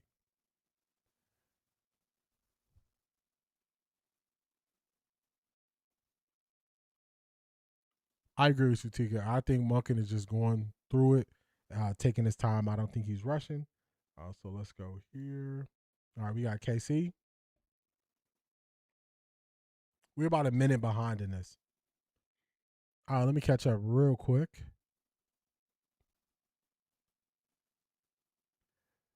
If Monken names Watson a starter, I would feel he played in our faces, and it would never, it was never his decision in the first place. I agree with that. He hasn't had to do much, but somehow Monken has started him first in the preseason. I'm gonna tell you, this is biased. This is from me. I don't mind him starting him first in the preseason. I don't mind it at all. I would definitely prefer to see Shedeur start at home. So I don't mind him starting him first. That's my personal bias, though. I'm gonna let y'all know. This 2026, not 2020. The game has evolved a lot. It's evolved a lot. These competitions are a waste and just puts the team behind the curve. Only if it's not a real competition, it puts the team behind the curve. Only if. But if it's a real competition, other teams are going through this right now as we speak in other places. Shout out to you. We're gonna play that later. Shout out to you. You've got mail.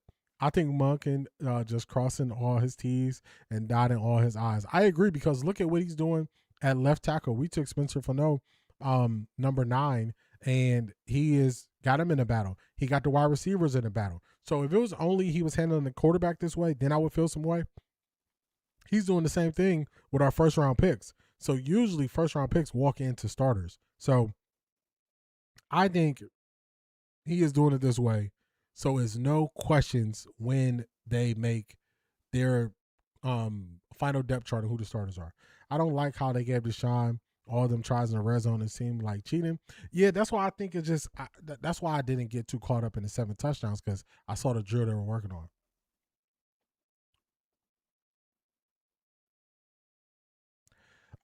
Shouldn't Monken set himself up for success with the best QB? Need to transition to him getting the most quality reps, or I can't take it seriously? I think it's still early, but I think they got time since they've been giving them full days of reps. I think it's setting them up to be better. So as long as this don't go on forever, now that the install is over, we should start seeing the reps distributed differently every single day. And if we don't see that soon, then I would agree with you. All right, y'all, let's get to Casey Concepcion. Yes, yes. Everything is great right now. Did it give you a scare for a minute? A little bit. I never really had a AC injury before, so like it was kind of weird for a little moment, but I'm good now. Did they call it a sprain or anything like Yeah. that? Yes, ma'am. Sprain. Casey, throughout these few days, we saw your connection grow with Deshaun. Shout out to Shanithia. Let's go here. Oh my God! Wow!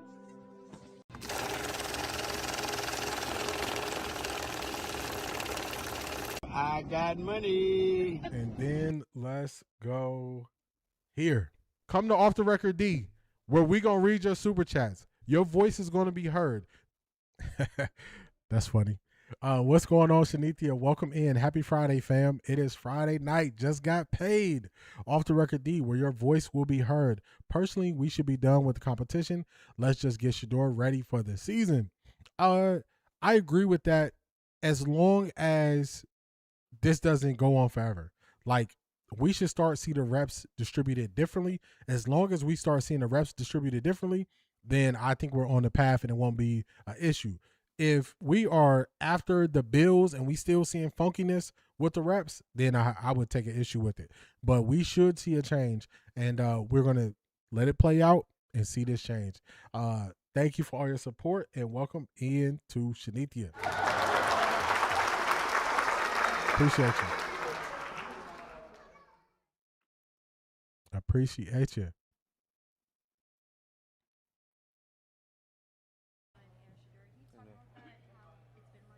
Yeah, it's been amazing, getting the reps, it has been amazing getting the reps with both quarterbacks, getting to learn what both quarterbacks like and what they don't like.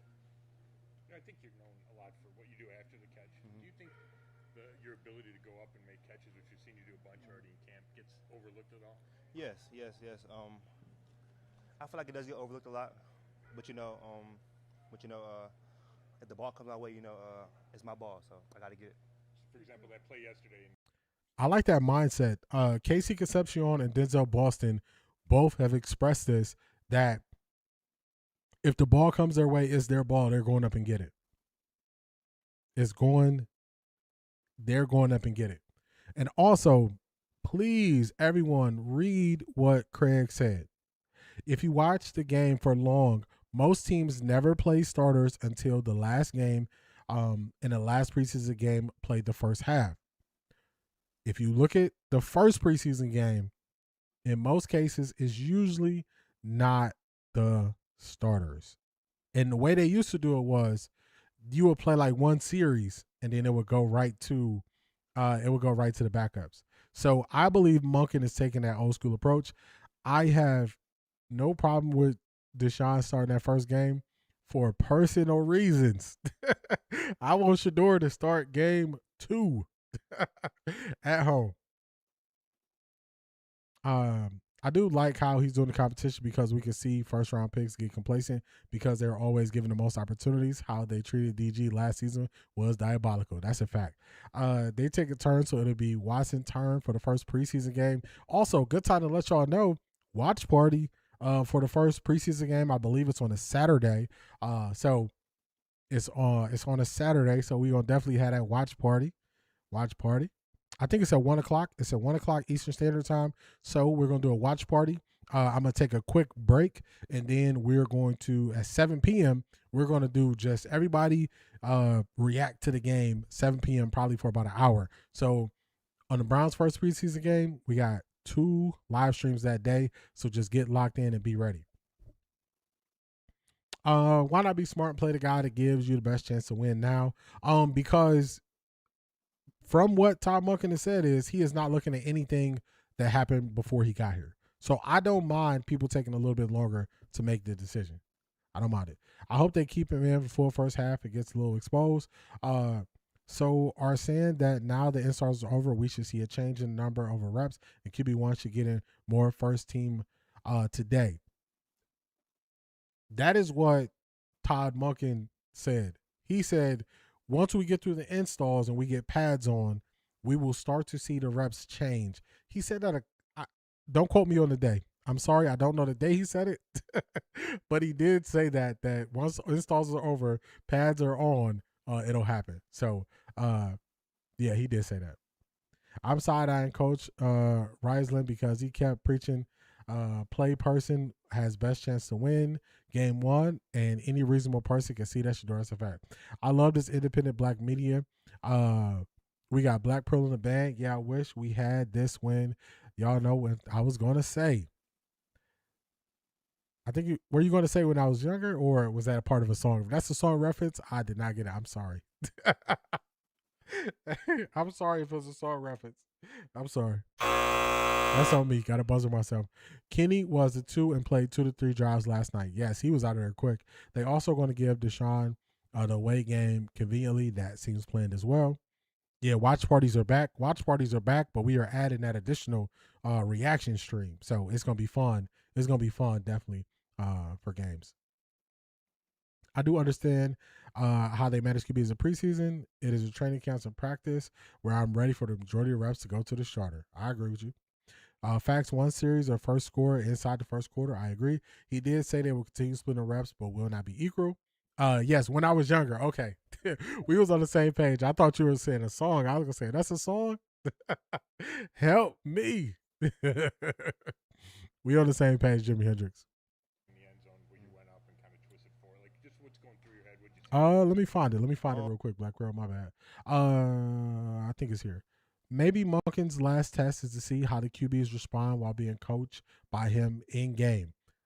That is true. That is true. You definitely want to see how they respond to adversity or pressure or stress. You want to see them really go through it because you got to work hand in hand with this person for the whole year, hopefully, if you pick them. So I think that's a good call out, Black Pearl. Good call out. I am not 100% sold on Monken saying about that. When the installs are over, he has changed his perspective multiple times. Yeah, I agree with you, and I can't defend him there. I don't have a defense for him there. I don't have a defense for him there. I got to say that. So we're going to let it play out. I can see that being the final test. He has mentioned multiple times he has not coached any of these QBs. I agree. By the way, I'm rocking my Todd Father shirt today. Shout out to you. Shout out to Selma Fudd if you're still in the building. I saw you on X. I can pull up the post in overtime. Selma Fudd, if you're cool with it. Selma Fudd was rocking his Todd Father tee yesterday as well. Shedeur obviously works best in clutch moments, and Deshaun seems to crumble. And I think that's kind of confidence right there. All right, let's go, Casey. I mean, I saw it was on. I broke out the safety. I saw the ball release. You know, if he threw me the ball, I got to make the play. How do you feel the transitions going from Texas A&M here to the NFL? First taste of pads and so on. Yeah, you know, I feel like it's going amazing. I feel like Texas A&M or the SEC is the closest thing to the NFL level from the college level. But I mean, getting here, learning the plays, the meetings, and everything like that, it definitely is different for sure. Casey, do you feel like you and Denzel, maybe there's a best route combination so far that you feel really comfortable with you and him running together? Yeah. Honestly, you know, it's any route, honestly. Me and him, you know, me and Denzel, we complement each other so well. So I want to hear any route. Mm-hmm. You've talked a lot about working on that. Yes, sir. Between the spring season and now, did you continue to work on that? Yes, sir. Coming out of college, I knew that was a concern for, you know, many teams, the drops. So, you know, ever since the season ended, combine and everything like that, I just been working nonstop, with my concentration and with my hands. Casey, what have been like the conversations between you and Denzel been like? I mean, what are you guys talking about? I mean, when you are sitting, I mean, how much do you sit down and sort of, kind of bounce things off each other in terms of what what you've gone over that day, what you've gone over, so far in camp? Yeah, I mean, we talk every day. We talk all the time. If he is having a down day, I have his back. If I'm having a down day, he has my back. We talk to each other about routes, route concepts. If I don't know something, he will let me know, and if he doesn't know something, I'm there for him also. Does it help? How much does that help? Kind of ease some of the anxiety, whatever that comes with the jump you guys are making from college. Yeah, it helps a lot having another rookie receiver in here with you that is going through the same thing that you may be going through, and just to have somebody to lean on if something isn't going well. How about the other Denzel? Has Denzel Ward, have you gotten a chance to talk to him a little bit about just some things that you can do against DBs? I mean, have you picked his brains yet about this game? I haven't really gotten to talk to him about things out on the field. I have talked to him about some things that he does off the field to recover and stuff like that. You're number one, it looks like, when punt return drills go on. What's your Keith Hunt says, I am extremely confident that Shedeur will be the QB1 week 1. I would say my confidence is very high based on performance. And if people are being true to their word. So right now, I'm hoping that people are true to their word and letting this thing play out based on actual play on the field. You've got mail. Shout out to the plug. All right, got that. Shout out to you.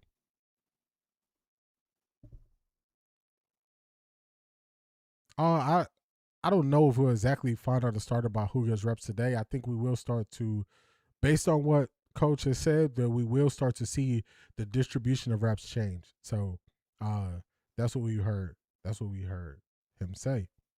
JJ been trying to tighten up. Both rookies been out playing him. That's a fact. Rashida, what's going on? Afternoon, family. They let me off early. Hope everyone is doing well. Thank you. Same to you. Same to you. JJ should be taking some notes, especially at the podium. Flower Blue, I don't have high expectations of Shedeur being the starter. Haslam and JW want Deshaun to start. Yeah, hopefully they're wrong. Who is he referring to? If you're talking about Casey Concepcion, Mary Kay asked him about him speaking to Denzel Ward about play on the field or anything like that, and he said no. We spoke more about off the field recovery and stuff like that. So he was talking about Denzel Ward, Cedric. What Shedeur has working in his favor is he has been consistent. I agree with that. You signed a petition. That's funny. If you know about the petition to change up the media. If I am the number one, I would let it be back there. But as camp goes, we'll see what happens. We see Tyson over there talking. What have you seen out of him when you go against him? Supposedly one of the best corner guy or man guys in the league. Yes, sir. Amazing. He's technically sound. He can move. He can flip his hips. He can play off. He can press. So just going against guys like him and Denzel in practice, it is only going to better us for the season. How has Christian Jones helped you in the offseason just adjust to the league and things you guys have been working on in the game? A lot. CJ, you know, he's my guy for sure. You know, if I have any questions, if I want to go over any plays in the morning, you know, he's down to meet with me at any time. I can pretty much text him at any time if I have a question. You know, he has just been a amazing resource, you know, to have inside this building. Going back to your work on eliminating drops, what exactly do you do? You just spend time on the jug machine? Yeah, jugs, distraction drills. During the off season, me and my trainer Gary Green, we just caught like nonstop all day, and concentrate on the ball and looking it in. Obviously, there's a transition. Man, they are so funny with these questions, man. What do you do to work on what do you do to work on the drops? It's like work on jugs, work with my trainer. Some of these questions just something else, man. Yeah, you are number one by default, KC. Facts. You are the number one punt returner, kick returner. Just know that. The Browns been dying for somebody to be back there consistently. I love KC. I know he ain't on the highlight reel a lot, but when he makes a play, he makes a play. And Tessa, if you notice his highlight reel plays, he's going up and getting the ball out the air. And I think that's something that people just don't really talk about. In college, I believe his contested catch rate was above 50%. So he's just not catching stuff low to the ground. He's going up, putting his body on the line to make the catch.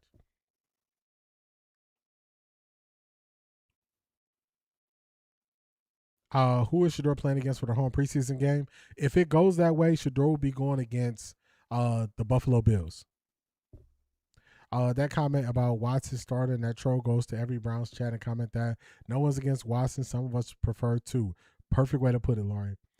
Sign a petition, #New Cleveland Media at that point.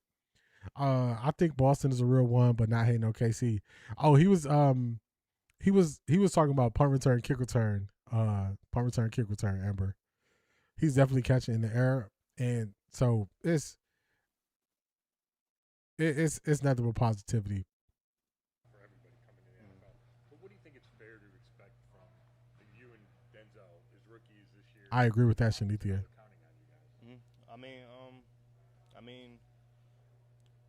I would say I know that we are rookies, but I mean I don't even look at it like that. We're all pros. They brought me in, Denzel and Sire to make plays. So I mean, we got to make them. What's it like?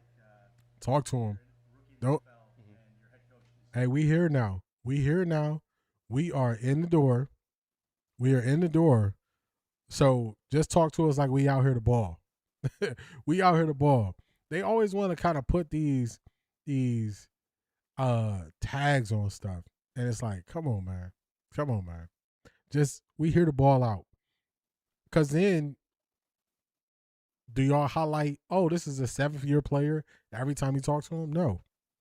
Just FYI, there are some of your original rappers, The Last Poets. Oh, I definitely wrote that down. I definitely wrote down that song. I'm definitely gonna check it out. Funny enough, whenever y'all say a song, I always go back and check it out. I always do.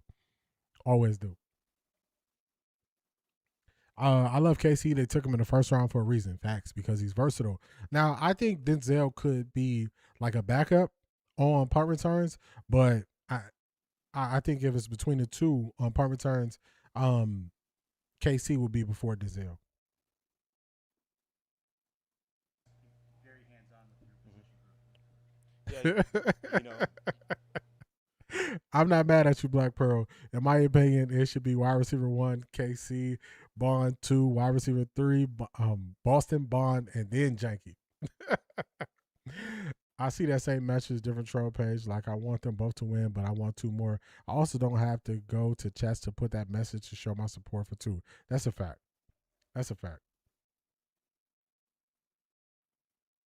It's amazing, honestly. It is amazing, honestly, to have a offensive minded coach. RVAs, individuals. He's always over there talking to us, and helping us out.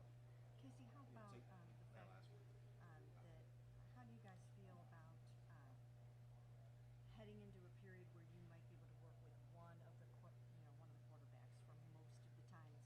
time instead of going back and forth every single day? Are you looking forward to being able to develop that continuity? May you say that question one more time, please? Oh yeah, just are you looking forward to being able to work mostly with one quarterback when they kind of figure out who the starter is instead of going back and forth each day? I mean, honestly, I love, all of my quarterbacks. Whoever I could work with, any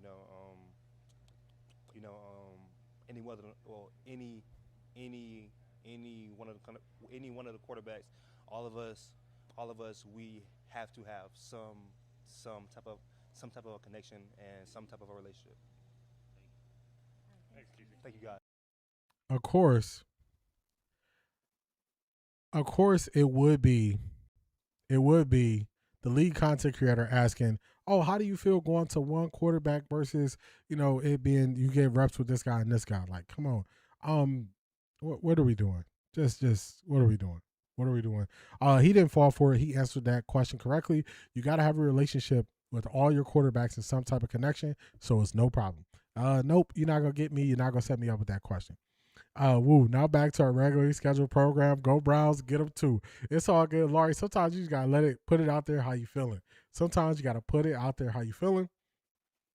I think that it went from last year. It was people spamming things about Dylan Gabriel being better than Shedeur, only for that to die down. And then as soon as you compare the two, they don't want to do it no more. This year, it is people assuming that because you're a pro Shedeur, you're against Deshaun. And if you notice, like, I don't take pot shots at Deshaun. I don't take low blow shots at Deshaun. None of that. I just break it down football and tell y'all why I believe Shedeur is a better quarterback at this point. But people know they get a good reaction out of people with that. So they get their 3 seconds where I read their comment and then I keep it moving. But I remember names of people who continuously put similar things. I remember names of people who put similar things in the chat. They just don't get a reaction out of me. They don't get a reaction out of me.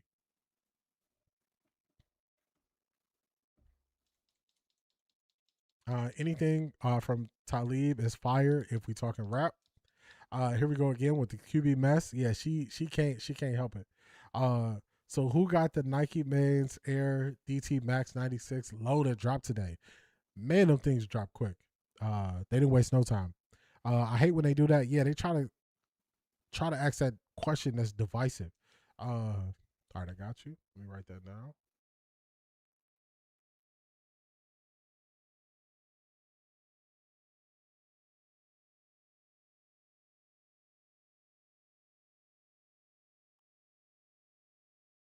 Yeah, her stuff don't make no sense. It don't make no sense. Like, why are you asking this? Y'all care more about this than the players. What happens if an injury happens and you got to rep with a different quarterback? It's just part of it. You want to be prepared. You want to have some type of rapport with him. Like, it don't even make sense to try to make that an issue. But, y'all know how they going to do. Rudy Ray Moore.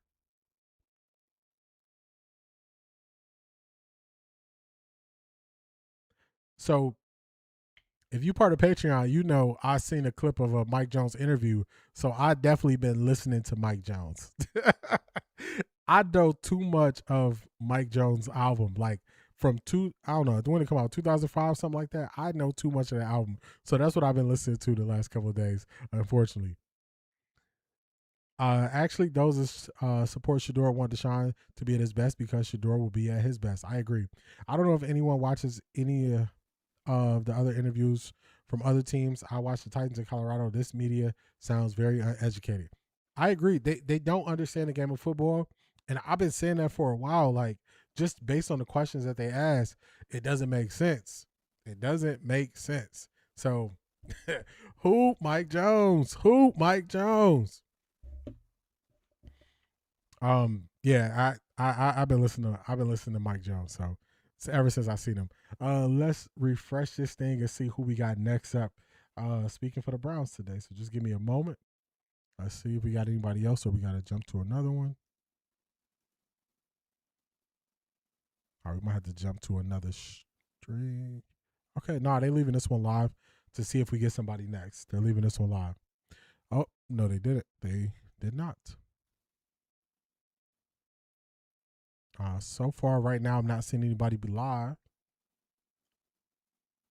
All right, so we're going to get to what the plug has sent us. I can't even see them asking better questions when the wins stack up. Nah, still going to be surface level. It's not going to change. It's not going to change. And I still remember Mike Jones' number, 281-330-8004. He said that so much on that album, is crazy. Let's get to some of the stuff that the plug sent us.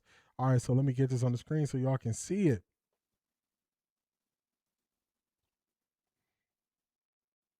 All right, here we go. Browns roster moves. Sign tackle guard Jack Conley and Jadine Lucas. Waive wide receiver Jamari Thrash, injury designation. Excuse me, that's unfortunate. Also, Reed Corrico was waived. Place guard Kendrick Green on injured reserve. Man, Kendrick Green, I think he might have been the one who they were saying had like a cast on his hand, if I'm not mistaken. Injured reserve. Man, oh man. Okay, let's see what we got next up from the plug. All right, here we go. Stacking snaps. They are stacking snaps. Let's go. Let's see if y'all can see this here.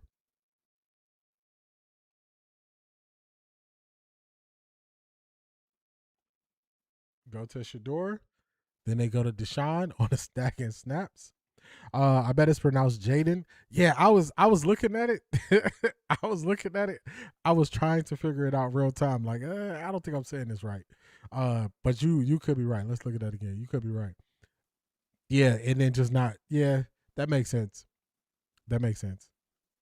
Definitely more likely Jaden Lucas. All right, now we got this. This is the Todd Father Sirius XM. Let's play it here. What's going on, Dawn? Good to see you. It's been a while. Good to see you. Good to see you. Our culture is super rich. They can't steal it at all. Not while I'm still breathing. Facts. All right, let's go. Let's get this sound on. First and foremost, can we get up the line of scrimmage and have it look like you want it to look like, right? The first thing you've got to eliminate is absolutely football. Right. Okay, right? Like 11 on the field. You don't have 10. You don't have 12. Quarterback doesn't have anxiety at the line of scrimmage, right?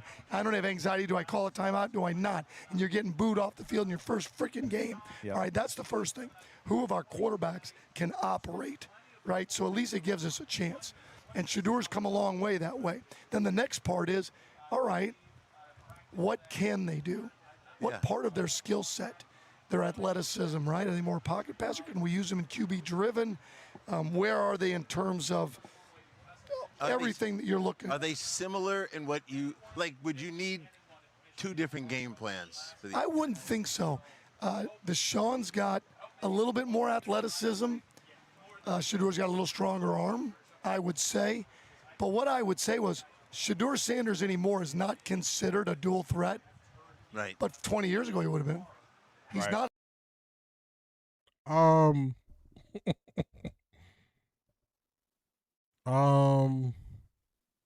Shout out to the plug. Did y'all hear this? I seen people online talking about how the ball looks when Shedeur floats it, when he puts air up under it. They're saying, oh, it's not always a spiral. Well, the touchdown pass he threw to KC Concepcion was a spiral. They just don't want to see it. But did y'all just hear what Coach said? Let's rewind this back. We saw Shedeur play in the cold, in the elements, in the cold in Cleveland. But let's rewind this back because this is interesting right here. This is interesting. Let's play this. Who of our quarterbacks can operate, right? So at least it gives us a chance. And Shedeur's come a long way that way. Then the next part is, all right, what can they do? What part of their skill set? Their athleticism, right? Are they more pocket passer? Can we use them in QB driven? Where are they in terms of everything that you're looking Are at? they similar in what you like? Would you need two different game plans for the? I wouldn't think so. Deshaun's got a little bit more athleticism. Shedeur's got a little stronger arm, I would say. But what I would say was Shedeur Sanders anymore is not considered a dual threat. Right. But 20 years ago he would have been. He's Right. not a slug. Yeah. No. You can run things with him. You can run QB draw. He's going to escape. He's got some toughness and some power. Is he Lamar? No. But can he still do some things? So you can still be in that world instead of gaining 10, maybe 8, maybe 6. But you keep the defense honest with some of your QB-driven operation. Yeah. Okay, so that's where both of them come in. I've been pleased with both of them. Obviously, it starts with the operation. Shout out to the plug. So if you had any questions about how the coach views their athleticism and their arm strength, he's saying it. He said it very clear. I think Shedeur has a stronger arm. It doesn't matter how I view it because I don't get the final say in making these decisions, but he just said it there out of his own mouth.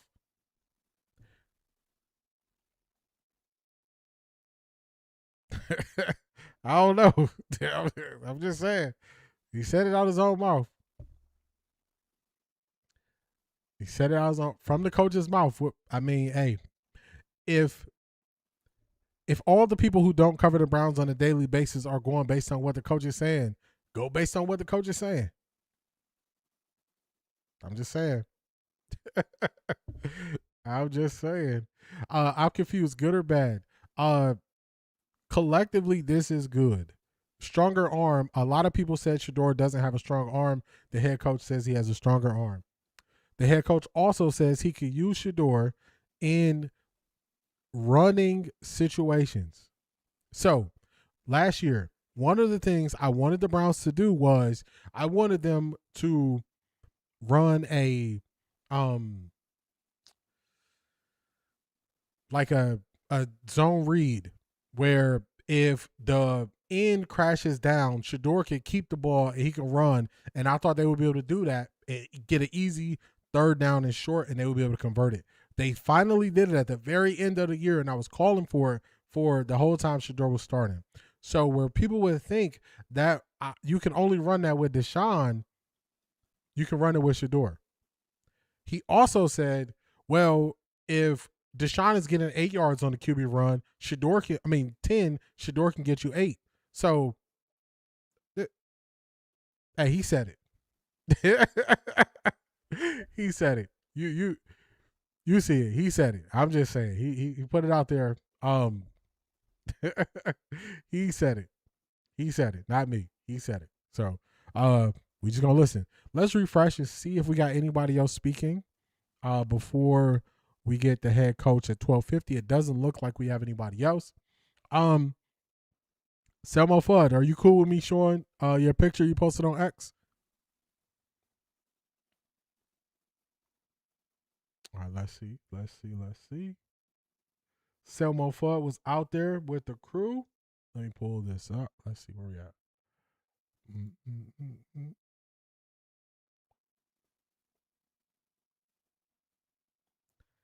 Let's see where my likes at.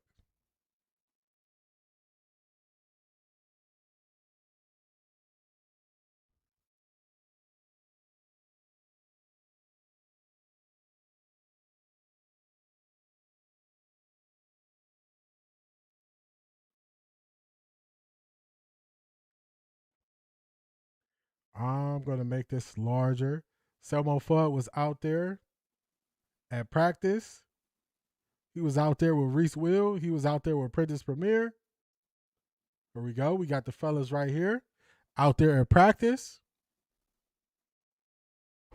I think we got 2 pictures, don't we? Don't we have 2, Selmo? Let me see. I think you got 2 pictures out there. I see Tyson and Titus spoke today also. They'll probably drop them on the page later. Yeah, that's probably what they'll end up doing. They've been doing that quite a bit. Where's the other one?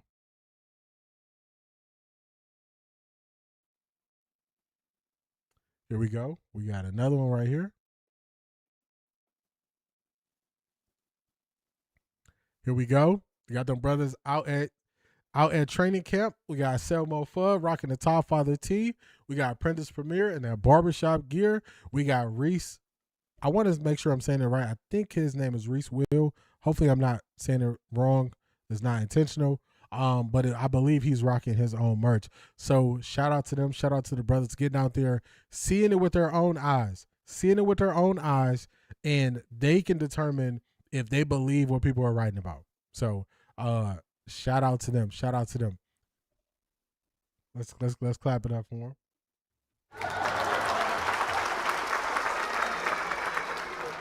Keep doing your thing out there, and thank you for all the support, Selma Fudd. I appreciate you. You've got mail. We got another one. Reese Will. Okay, thank you. Appreciate it. So I wasn't messing up. I want to make sure I wasn't messing it up.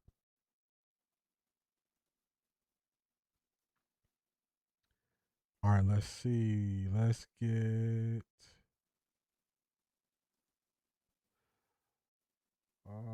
nope, that's the Browns. All right, let's go. What's the wrong one? Let's go here. Here we go. Browns right tackle Titus Howard on the Browns D line. If we can block the guys on this team, we can block anybody. Talk to him. That confidence. I don't know how people don't look at the defense is pretty much adding to what they did last year already. So a lot of those guys are in the second year of this defense, some even further. And then with the offense, they're putting it together right now, fresh and new. So, of course, they're going to play better early. But it's going to be, with time, we will see the returns from the offense. We will see it with time. Let's see. I think we got him speaking right here. So let's see. Whole career, I played every position on the offensive line, started most of the games at every spot other than center. So, I mean, if that time comes, we'll address it then. But right now, I'm just focusing on being the best right tackle for the team. I've been doing it my whole career. I played every position on Browns offensive lineman Titus Howard has said he wants to be right tackle and has been working there, but just said he's open to moving inside if that's what's best for the team. I really like the fact that these guys are willing to do what it takes to win. They're willing to do what's best for the team. That is what you want to see, and that is what you want to hear from. That's what you want to hear from all the guys on the team, especially the vets. So if the vets are speaking this way, the rookies and young guys are just going to fall in line. They're going to fall in line. They're going to be open to moving around. Boots on the ground from legit sources. Talk to them.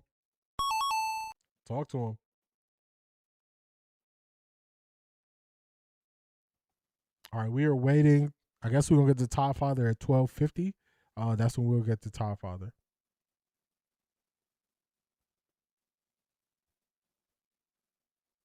Let's see. Let's leave this up for now. As we wait to get more. QB injury rate will increase moving forward with more QBs aiming for dual threat options. I agree with that.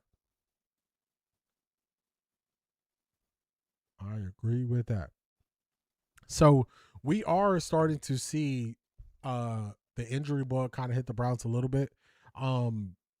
Health is one of those things that you got to be available to make the cut. And Jamari Thrash, injury designation already. It's going to be somebody like Luke Floria having a good chance to make the team. We've seen him even get some reps with the ones. So some of this will play itself out. Some guys will be in a fight for their life. Cedric Tillman, I don't know if I've seen him get reps with the ones yet. So Hopefully he can put in that work. Hopefully he can put in that work. All right, so looking like we got 4 minutes before. Actually, they started now. Let's see. All right. Yesterday it seemed like a bit of a switch on a Shedeur. Let me pause. We got the Todd Father speaking right now. He started about a minute ago, 40 seconds ago. So let's get to it. Let's get it on screen. Where we at? We need this one here.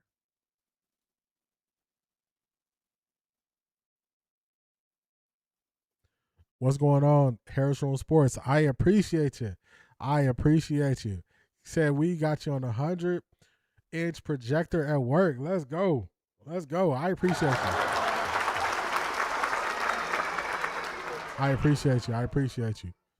All right, let's get it. We got the Todd Father. Let's go. Obviously, we don't know what we don't know about the evaluations you guys are doing with the process with the quarterbacks. As you look at specifically Shedeur and Deshaun, individually, what do you feel like they each need to improve on the most? Well, I think let's just start with installs are over. So today and tomorrow, before we take Sunday off, we'll have a little bit better idea, right? In terms of drilling down and who we want to be, who they are. But there's a lot of things that go into each one of those players that we're just going to continue to evaluate. Hey, Todd, yesterday it seemed like a bit of a switch on a Shedeur first team day. Deshaun looked like he went first in some of the 7-on-7 stuff. Was there Well, a reason for that? he took one of the ones 7-on-7 and the day before Shedeur did. So we kind of switched it to get them at least one with the ones on the day they're not normally going with the ones. How do you feel like the guys came out of it? How do you think they processed it and were able to translate it on the field as they prepare for this first day outside of that phase? Fine. I mean, this will help. I mean, the only thing that'll go in, like I said, will be situational football. Volume is low. A few variations of what we do, but we get a chance to kind of repeat concepts that we've been working on earlier. So we just got to continue on both sides of the ball to do the simple things better. I mean, it's really that simple. In that inside zone run drill, quarterback's just handing off. Is he doing other things? During the inside period, are they doing anything but handing the ball On off? the field, how important is it for the quarterback to conduct that drill? Is it more than just handing off? No, not at all. It really is as simple as that. They're just handing it off. I mean, we're getting the calls. It's really a drill for your interior players more than anything. We're not checking plays.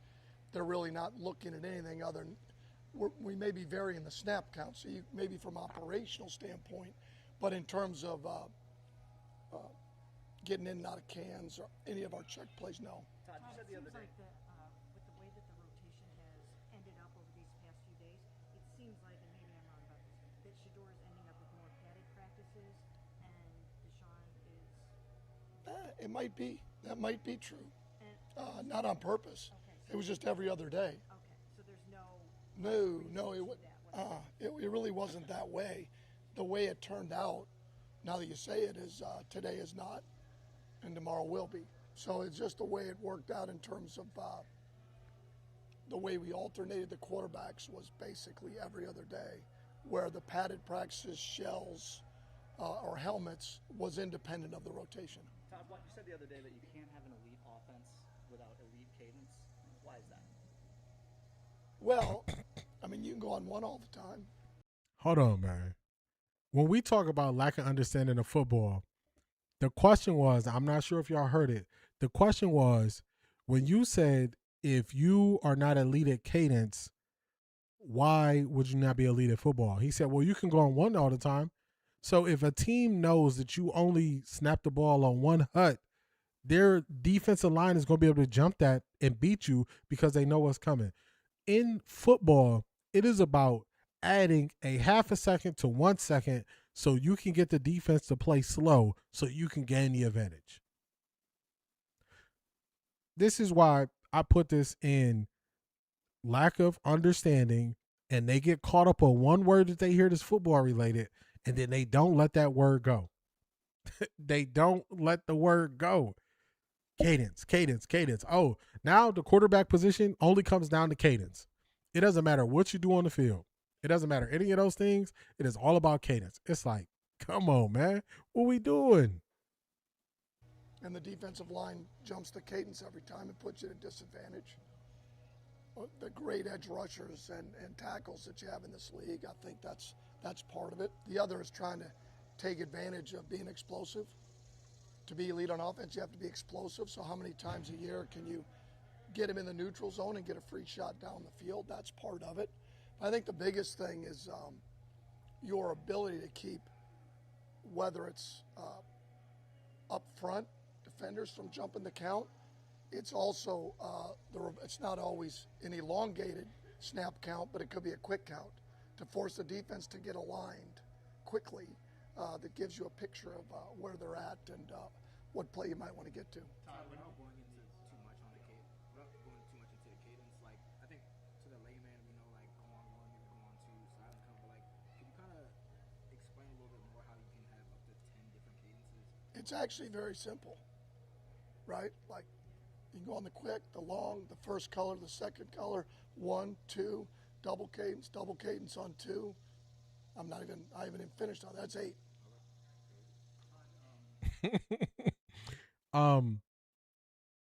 I appreciate that question from Daniel Oyefusi. He said, explain this to the layman, the people who are around me, explain this to them how you can have 10 cadences. Look at how quick he did that. You could go quick. You could take your time. You could go silent. You could go on 1. You can go 2. You can go on 3. You can go on the color.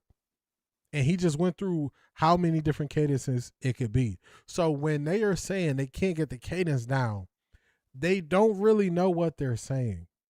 And shout out to Daniel for saying, explain this to them so we can get over this cadence stuff.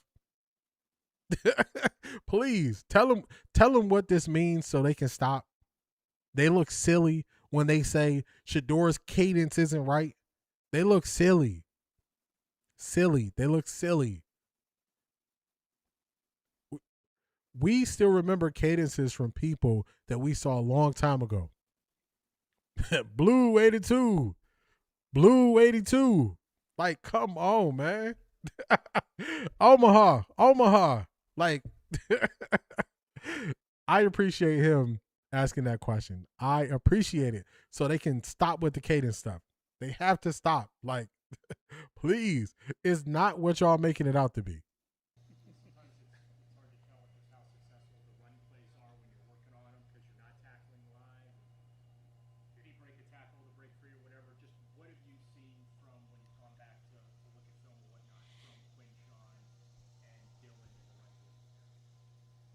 Well, Dylan's been nicked up a little bit, so we haven't seen as much of him. But Quinshawn's just a bull. He's a bull, man. He's a downhill, powerful man, and it's fun to watch. He is hard to bring down, and he's got something inside of him that, from a competitive standpoint, that's fun to watch. Todd, as you look to make a decision about the starting offensive line. This is such basic stuff. How did they become NFL beat writers? Because Cleveland, remember y'all, this is coming from a lifelong Cleveland Browns fan. Unfortunately, when you have been able to just kind of be in the shadows, not being on the front lines where people listen to if you understand when you're writing or speaking about things, they've been able to get away with it. If Shedeur was not on the Browns, they would still be the same. They would be able to get away with this because Shedeur moves it to a totally different level of attention where y'all are like, man, can they really be this bad? Yes. You should be ashamed if you've been doing something for 20 years and you don't understand the basics, like what is a cadence? That's equivalent to a chef not knowing his knives, not knowing which knife to use for what. But he's been a chef for 20 years. If you work at a bad restaurant, you could be a chef in a bad restaurant for 20 years, nobody noticed. But you always get to go out there and say, I've been doing this 20 years. as soon as y'all get hot, like what we saw happen during the pandemic, you get hot. People want to come in and start trying your restaurant. Now they get to come in and critique like, they didn't cut these peppers properly. This is the wrong cut. When you get that attention, it shows who knows and who doesn't know. They've been in the shadows because I can admit this, the Browns have not been the best since we came back in 99. That's not anything personal. It shows based on their record, their performance, how many coaches we've had. So they just been able to live in the shadows and not being better. Now they can't do that. Now they can't do that anymore. Now you're like, dang, so they didn't know what a cadence was when they were saying cadence? They didn't know. They did not know. How do you weight how they fit together as a five versus just the pure talent of the five? Well, it starts with the pure talent. I mean, they've got to be able to get the job done, and then you fit it together. But again, like most camps I've been in, it's hard to get the fit because you're going to have nicks and bruises where guys are out. So, you know, with Elton being nicked up a little bit and then Tevin and some other guys, you're just working through it, trying to find the best five. Then once you get there, then you've got to make it all fit together. It's funny on the cadence part. Cam Newton was known for his cadence, and Cam Newton had a tail. So he would say, I'll just use Blue 82 because it's easy. Blue 82, easy, easy, easy. Easy mean stop. I'm about to change something. So it's a lot easier to understand, especially with the technology we have now, the type of microphones we have, and we can really hear them. This should be a simple thing, y'all. Simple thing. I guarantee you, after getting this understanding of cadence, y'all are gonna laugh when y'all see people bring up cadence now. Y'all are going to laugh because now you're going to see how low the bar is when it comes to understanding. Y'all going to laugh. Y'all are going to laugh when y'all realize how low the bar is. Need to send a few of them home with the early severance package. For real. I'm more amazed. There you go. Kill. Can. What was Can? What was Can last year for the Browns? Can in the first play, go to the second play. Kill. That's killing the play. So it's y'all just getting to see it play out. Omaha. So y'all just getting to see it play out in real time. Yep, Dak is the one. Here we go. That's Dak. Here we go. He said all the different ways. Okay, so I get in the Cleveland microphone's been cutting green peppers with a butter knife all these years. Okay, now I got it. That's a fact. You see them struggling to cut it. You like, man, cut them peppers faster. Why you can't cut them peppers? Oh, this knife dull. It's the wrong type of knife. Let's get back to the Todd Father. Shout out to y'all. How much work he's put in catching, securing the ball. In spring, it was early, his first spring season, but there were drops out there, we saw. It hasn't been what I've seen in training camp. So, do you notice the improvement he's made? You're going to notice it. I can't compare the opportunities that he's had. Sure, at the beginning, whether that was, focus drops or he was just nervous. I mean, you're a first-round draft pick and you come into camp and you sure as hell don't want to drop the ball. I mean, you want to show your value, but you're exactly right. I have not seen that, and I've seen him make some elite catches and his ability to elevate and go up and catch the ball, which has been fun to watch. Todd, how important is it for Quinshon's longevity to develop depth behind him? Oh, I think with any running back room, you certainly have to have enough depth to where you feel comfortable playing. A lot of those guys, they take a pounding over the course of 17 weeks. So certainly he's capable of taking that pounding and then trying to determine what skill set do you want out of the second, third, fourth back on your roster. What is it that Quinshon maybe he has as he's developing himself as a player, maybe a hole there. Do you have a matchup back that you like? Like when we were in Baltimore, we had Derek and then, Justice Hill, who is a tremendous, third down back and matchup guy. Hey, Todd, what did you take away, or what was your review of that offensive line, defensive line pass rush drill to end practice yesterday? My takeaway from it? Oh, it was the first time we did it. I mean, ultimately, it's end of practice. It's basically to win the game, right? You're either going to be ahead and you're whatever it is, the time of practice we're on the field, you're going to have to shut down the opposing offense with pass rush. And with 4 downs, if you don't get to the quarterback against these quarterbacks in the NFL, they're going to probably score. So you got to find a way to get the quarterback, and if you're trying to find a way to score to win the game, you're going to have to be elite at pass protection. So that's all it is. At the end of the game, after a 2-hour practice, what do you got left? Shanithia, there's going to have to be like, mute. Unplug.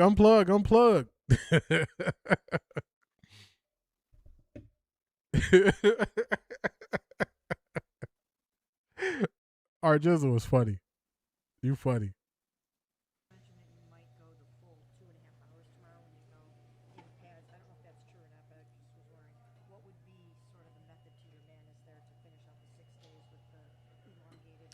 Well, we're supposed to go that yesterday, but we didn't have enough bodies. I mean, we're short at D-tackle, so you can't go that long. You just can't. I don't know if we'll go the full tomorrow, maybe 220 or something like that. But the idea is just to keep extending the practice, the volume. It's maybe not all the reps, but being on your feet. You're getting yourself closer to what it'd feel like to play in a game as you continue through camp. Is there any update you can give us on Zach Zinter, who was carted off? I cannot give you that.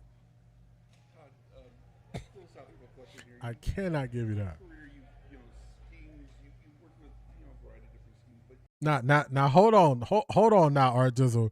That's where I draw the line. That's where I draw the line. What's wrong with pumpkin spice? Now that's where I draw the line. What's wrong with pumpkin spice? I'm not defending the pumpkin pie, but what's wrong with pumpkin spice? I tend to be a person that enjoys pumpkin spice in the fall. What's wrong with pumpkin spice, Art Jizzle? They can keep the pumpkin pie though. What's up with the pumpkin spice, man? I enjoy pumpkin spice. You know what I'm saying? Hey, they get me every year with the pumpkin spice like it's something new. I'm like, man, pumpkin spice pancakes, pumpkin spice cookies. This is this is work. This is good stuff right here. Now they can keep their pumpkin pie. That's all them. That's all them. But that's where I draw the line at the pumpkin spice. I got pumpkin spice in my cabinet right now. That's where I draw the line. You got to draw the line somewhere, y'all. You got to draw the line somewhere. That's where I draw the line at pumpkin spice. Let's keep going. Shout out to Art Jizzle. one of those was the air raid. What impressions? Where's the air raid? Where does it sort of fit into your offensive philosophy? What did you take from that? Well, there's more air raid with everybody's offense than people want to. Got to be sweet potato. I mean, everybody runs a form of 95, which is Y cross. Everybody runs a form of Y cross. How you get to it, whether it's play action, whether it's however you're tying down a defender, but everybody runs a form of Y cross. A lot of those, everybody runs forms of verticals, so I don't see it that way. What I would say is back then there was a lot more with the air raid that's come full circle where it's sweep the board. Is he open, is he not? Which you're seeing. Maya is with me. Maya know about them pumpkin spice. Maya know about them pumpkin spice donuts. Now tell me you've been into that pumpkin spice sour cream donut and didn't just say, hey. That's why I draw the line at pumpkin spice. Now, they can have a pumpkin pie. It's sweet potato pie. But Maya know what I'm talking about, them pumpkin spice donuts. Them pumpkin spice donuts go hard, y'all. I'm telling you. I'm telling you. See, Amber know what I'm talking about. I have some pumpkin spice tea. Come on now. Look, I'm pumpkin spice lover in your face. See, pumpkin spice latte. That's cool. I'm telling you. See, the pumpkin spice donuts be hitting. Try it out, y'all. Try it out. Now, I'm not saying go eat no pumpkin pie. Don't go to your local grocery store and say, Off the Record D told me to try this pumpkin pie. That is not what I told you to do. I told you if they got pumpkin spice donuts, try them out.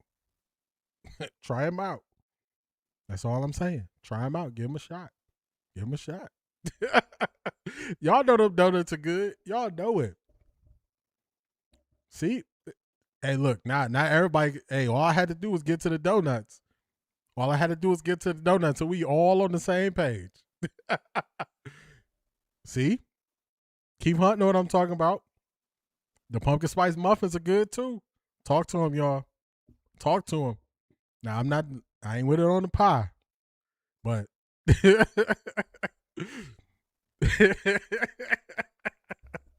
because you're a white collar brother, so you get a pass on the pumpkin spice. All right, I appreciate you. I appreciate you. Thank you. Thank you. Thank you for my pass. Thank you. Thank you. Quietly, I do give the pumpkin spice donuts the side eye. I'm always like, can I trust this? You can trust it. You can trust it. Ivy League Mac, you can trust it. And the pumpkin pecan waffle candles at Bath and Body Works. I really like vanilla scent. So vanilla is my scent when it comes to candles. That's my scent. I like the pumpkin spice flavor for my sweets, but vanilla is my scent. So if you want to know what my scent is that I just need a go-to scent, it's anything vanilla. So they're gonna put it out there. You gonna put it out there. I told y'all, I just tell y'all where my bias lie. I just tell y'all I don't hide it from you. So if we at a game or you see me walking to the stadium and I'm eating my pumpkin spice donut with a smile on my face, hey, let your boy live. Let your boy live. Just let me live, y'all. Let me live. Now, I don't know nothing about putting no cucumbers in no potato salad. That is way somewhere else. That is way somewhere else. I don't want no parts of that. I don't want no parts of that. It's a dark musk vanilla. It's kind of vanilla scented cologne that I wear in the fall. But yeah, vanilla. Vanilla is a nice universal scent that I can always go to if I go to any store for candles. Hey, R Jizzle, don't do me that way. Don't do me that way.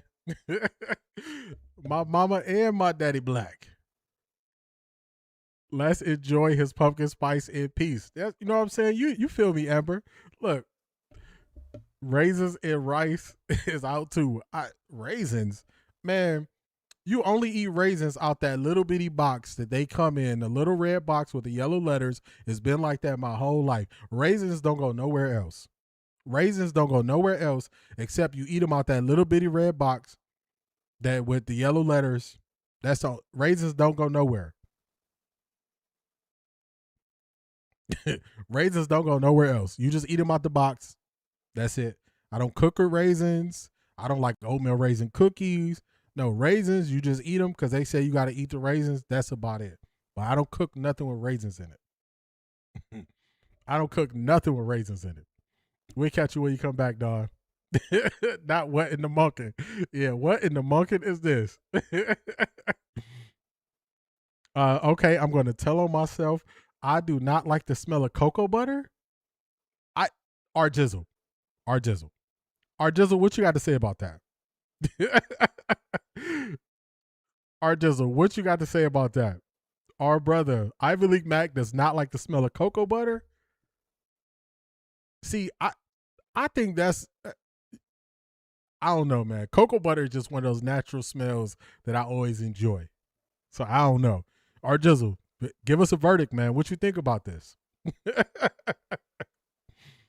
What you think about this? They're hard in that little red box. That's it. And you just eat them because they just gave them to you. But you don't really you don't put them with nothing else. Not raisins. Do they have any value on the food chart? I don't know. I don't know, but if they not off the red box, I'm not touching it. I don't want nothing with raisins in it. Automatic disqualifier. I'm not touching it. I'm not touching it. Yeah, cocoa and shea butter, them is staples. That's a smell that's always normal. You can always go to. So I don't know, man. Our Jizzle, tap in. Let us know.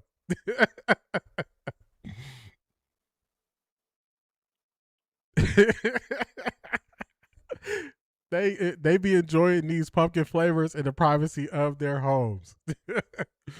Hey, I'm loud and proud about my pumpkin spice. They have no idea what Coach Monken is talking about because they don't know football. CO7-111, that's a fact. Someone left out some grapes one day and decided to eat them anyway. Oh, you talking about the raisins for real? I can't get with it. Let's get back. Let's get back. Cocoa butter is a black household staple. Facts. Man. How many of them said I refuse to stop wearing cocoa butter? Cocoa butter is in like everything. Like if you look at like any type of like women's lotion, all that stuff, cocoa butter is in there, man. Cocoa butter is in there. It's in there. It is in there. Let's see what else. Cocoa butter is like Robitussin. Facts. Come on, man.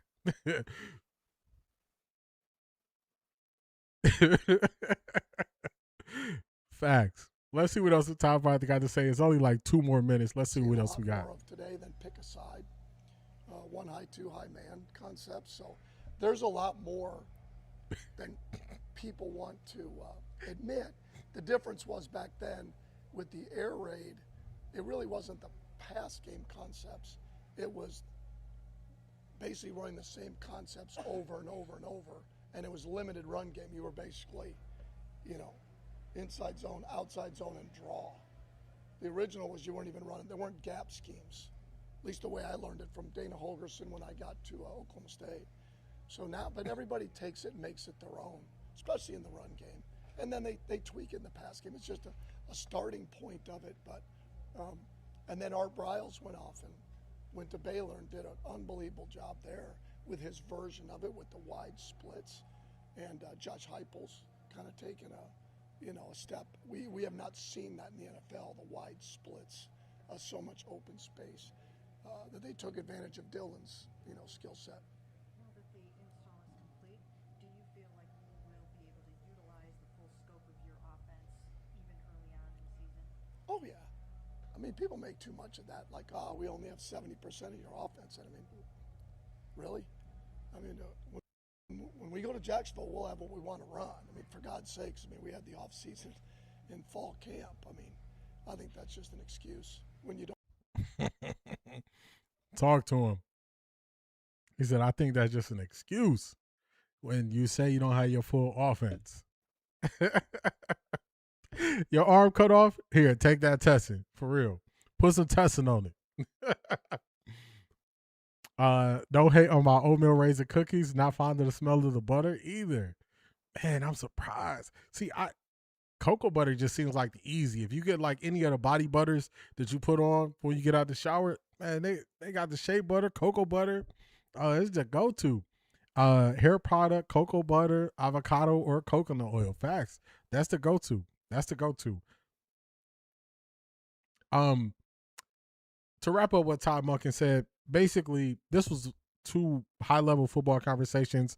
Yeah, facts. You gotta have Vaseline. Like, come on now. These are staples.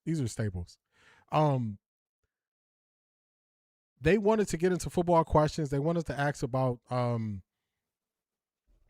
is it slipping my name? But they wanted to get to football, and basically he explained to them that people take parts of different systems and they add it into what they do, but they do it out of a different system. That is how offenses evolve in the NFL. That's how they change.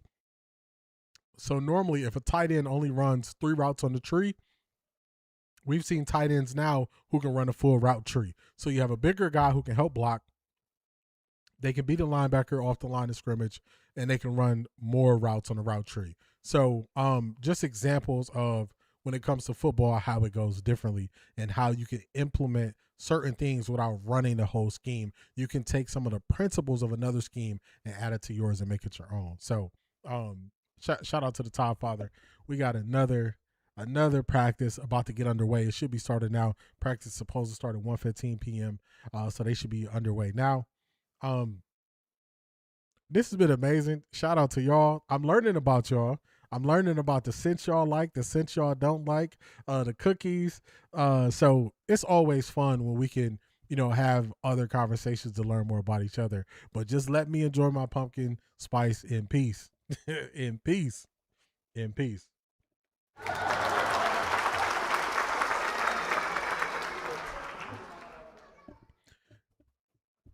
Now, we going into the weekend.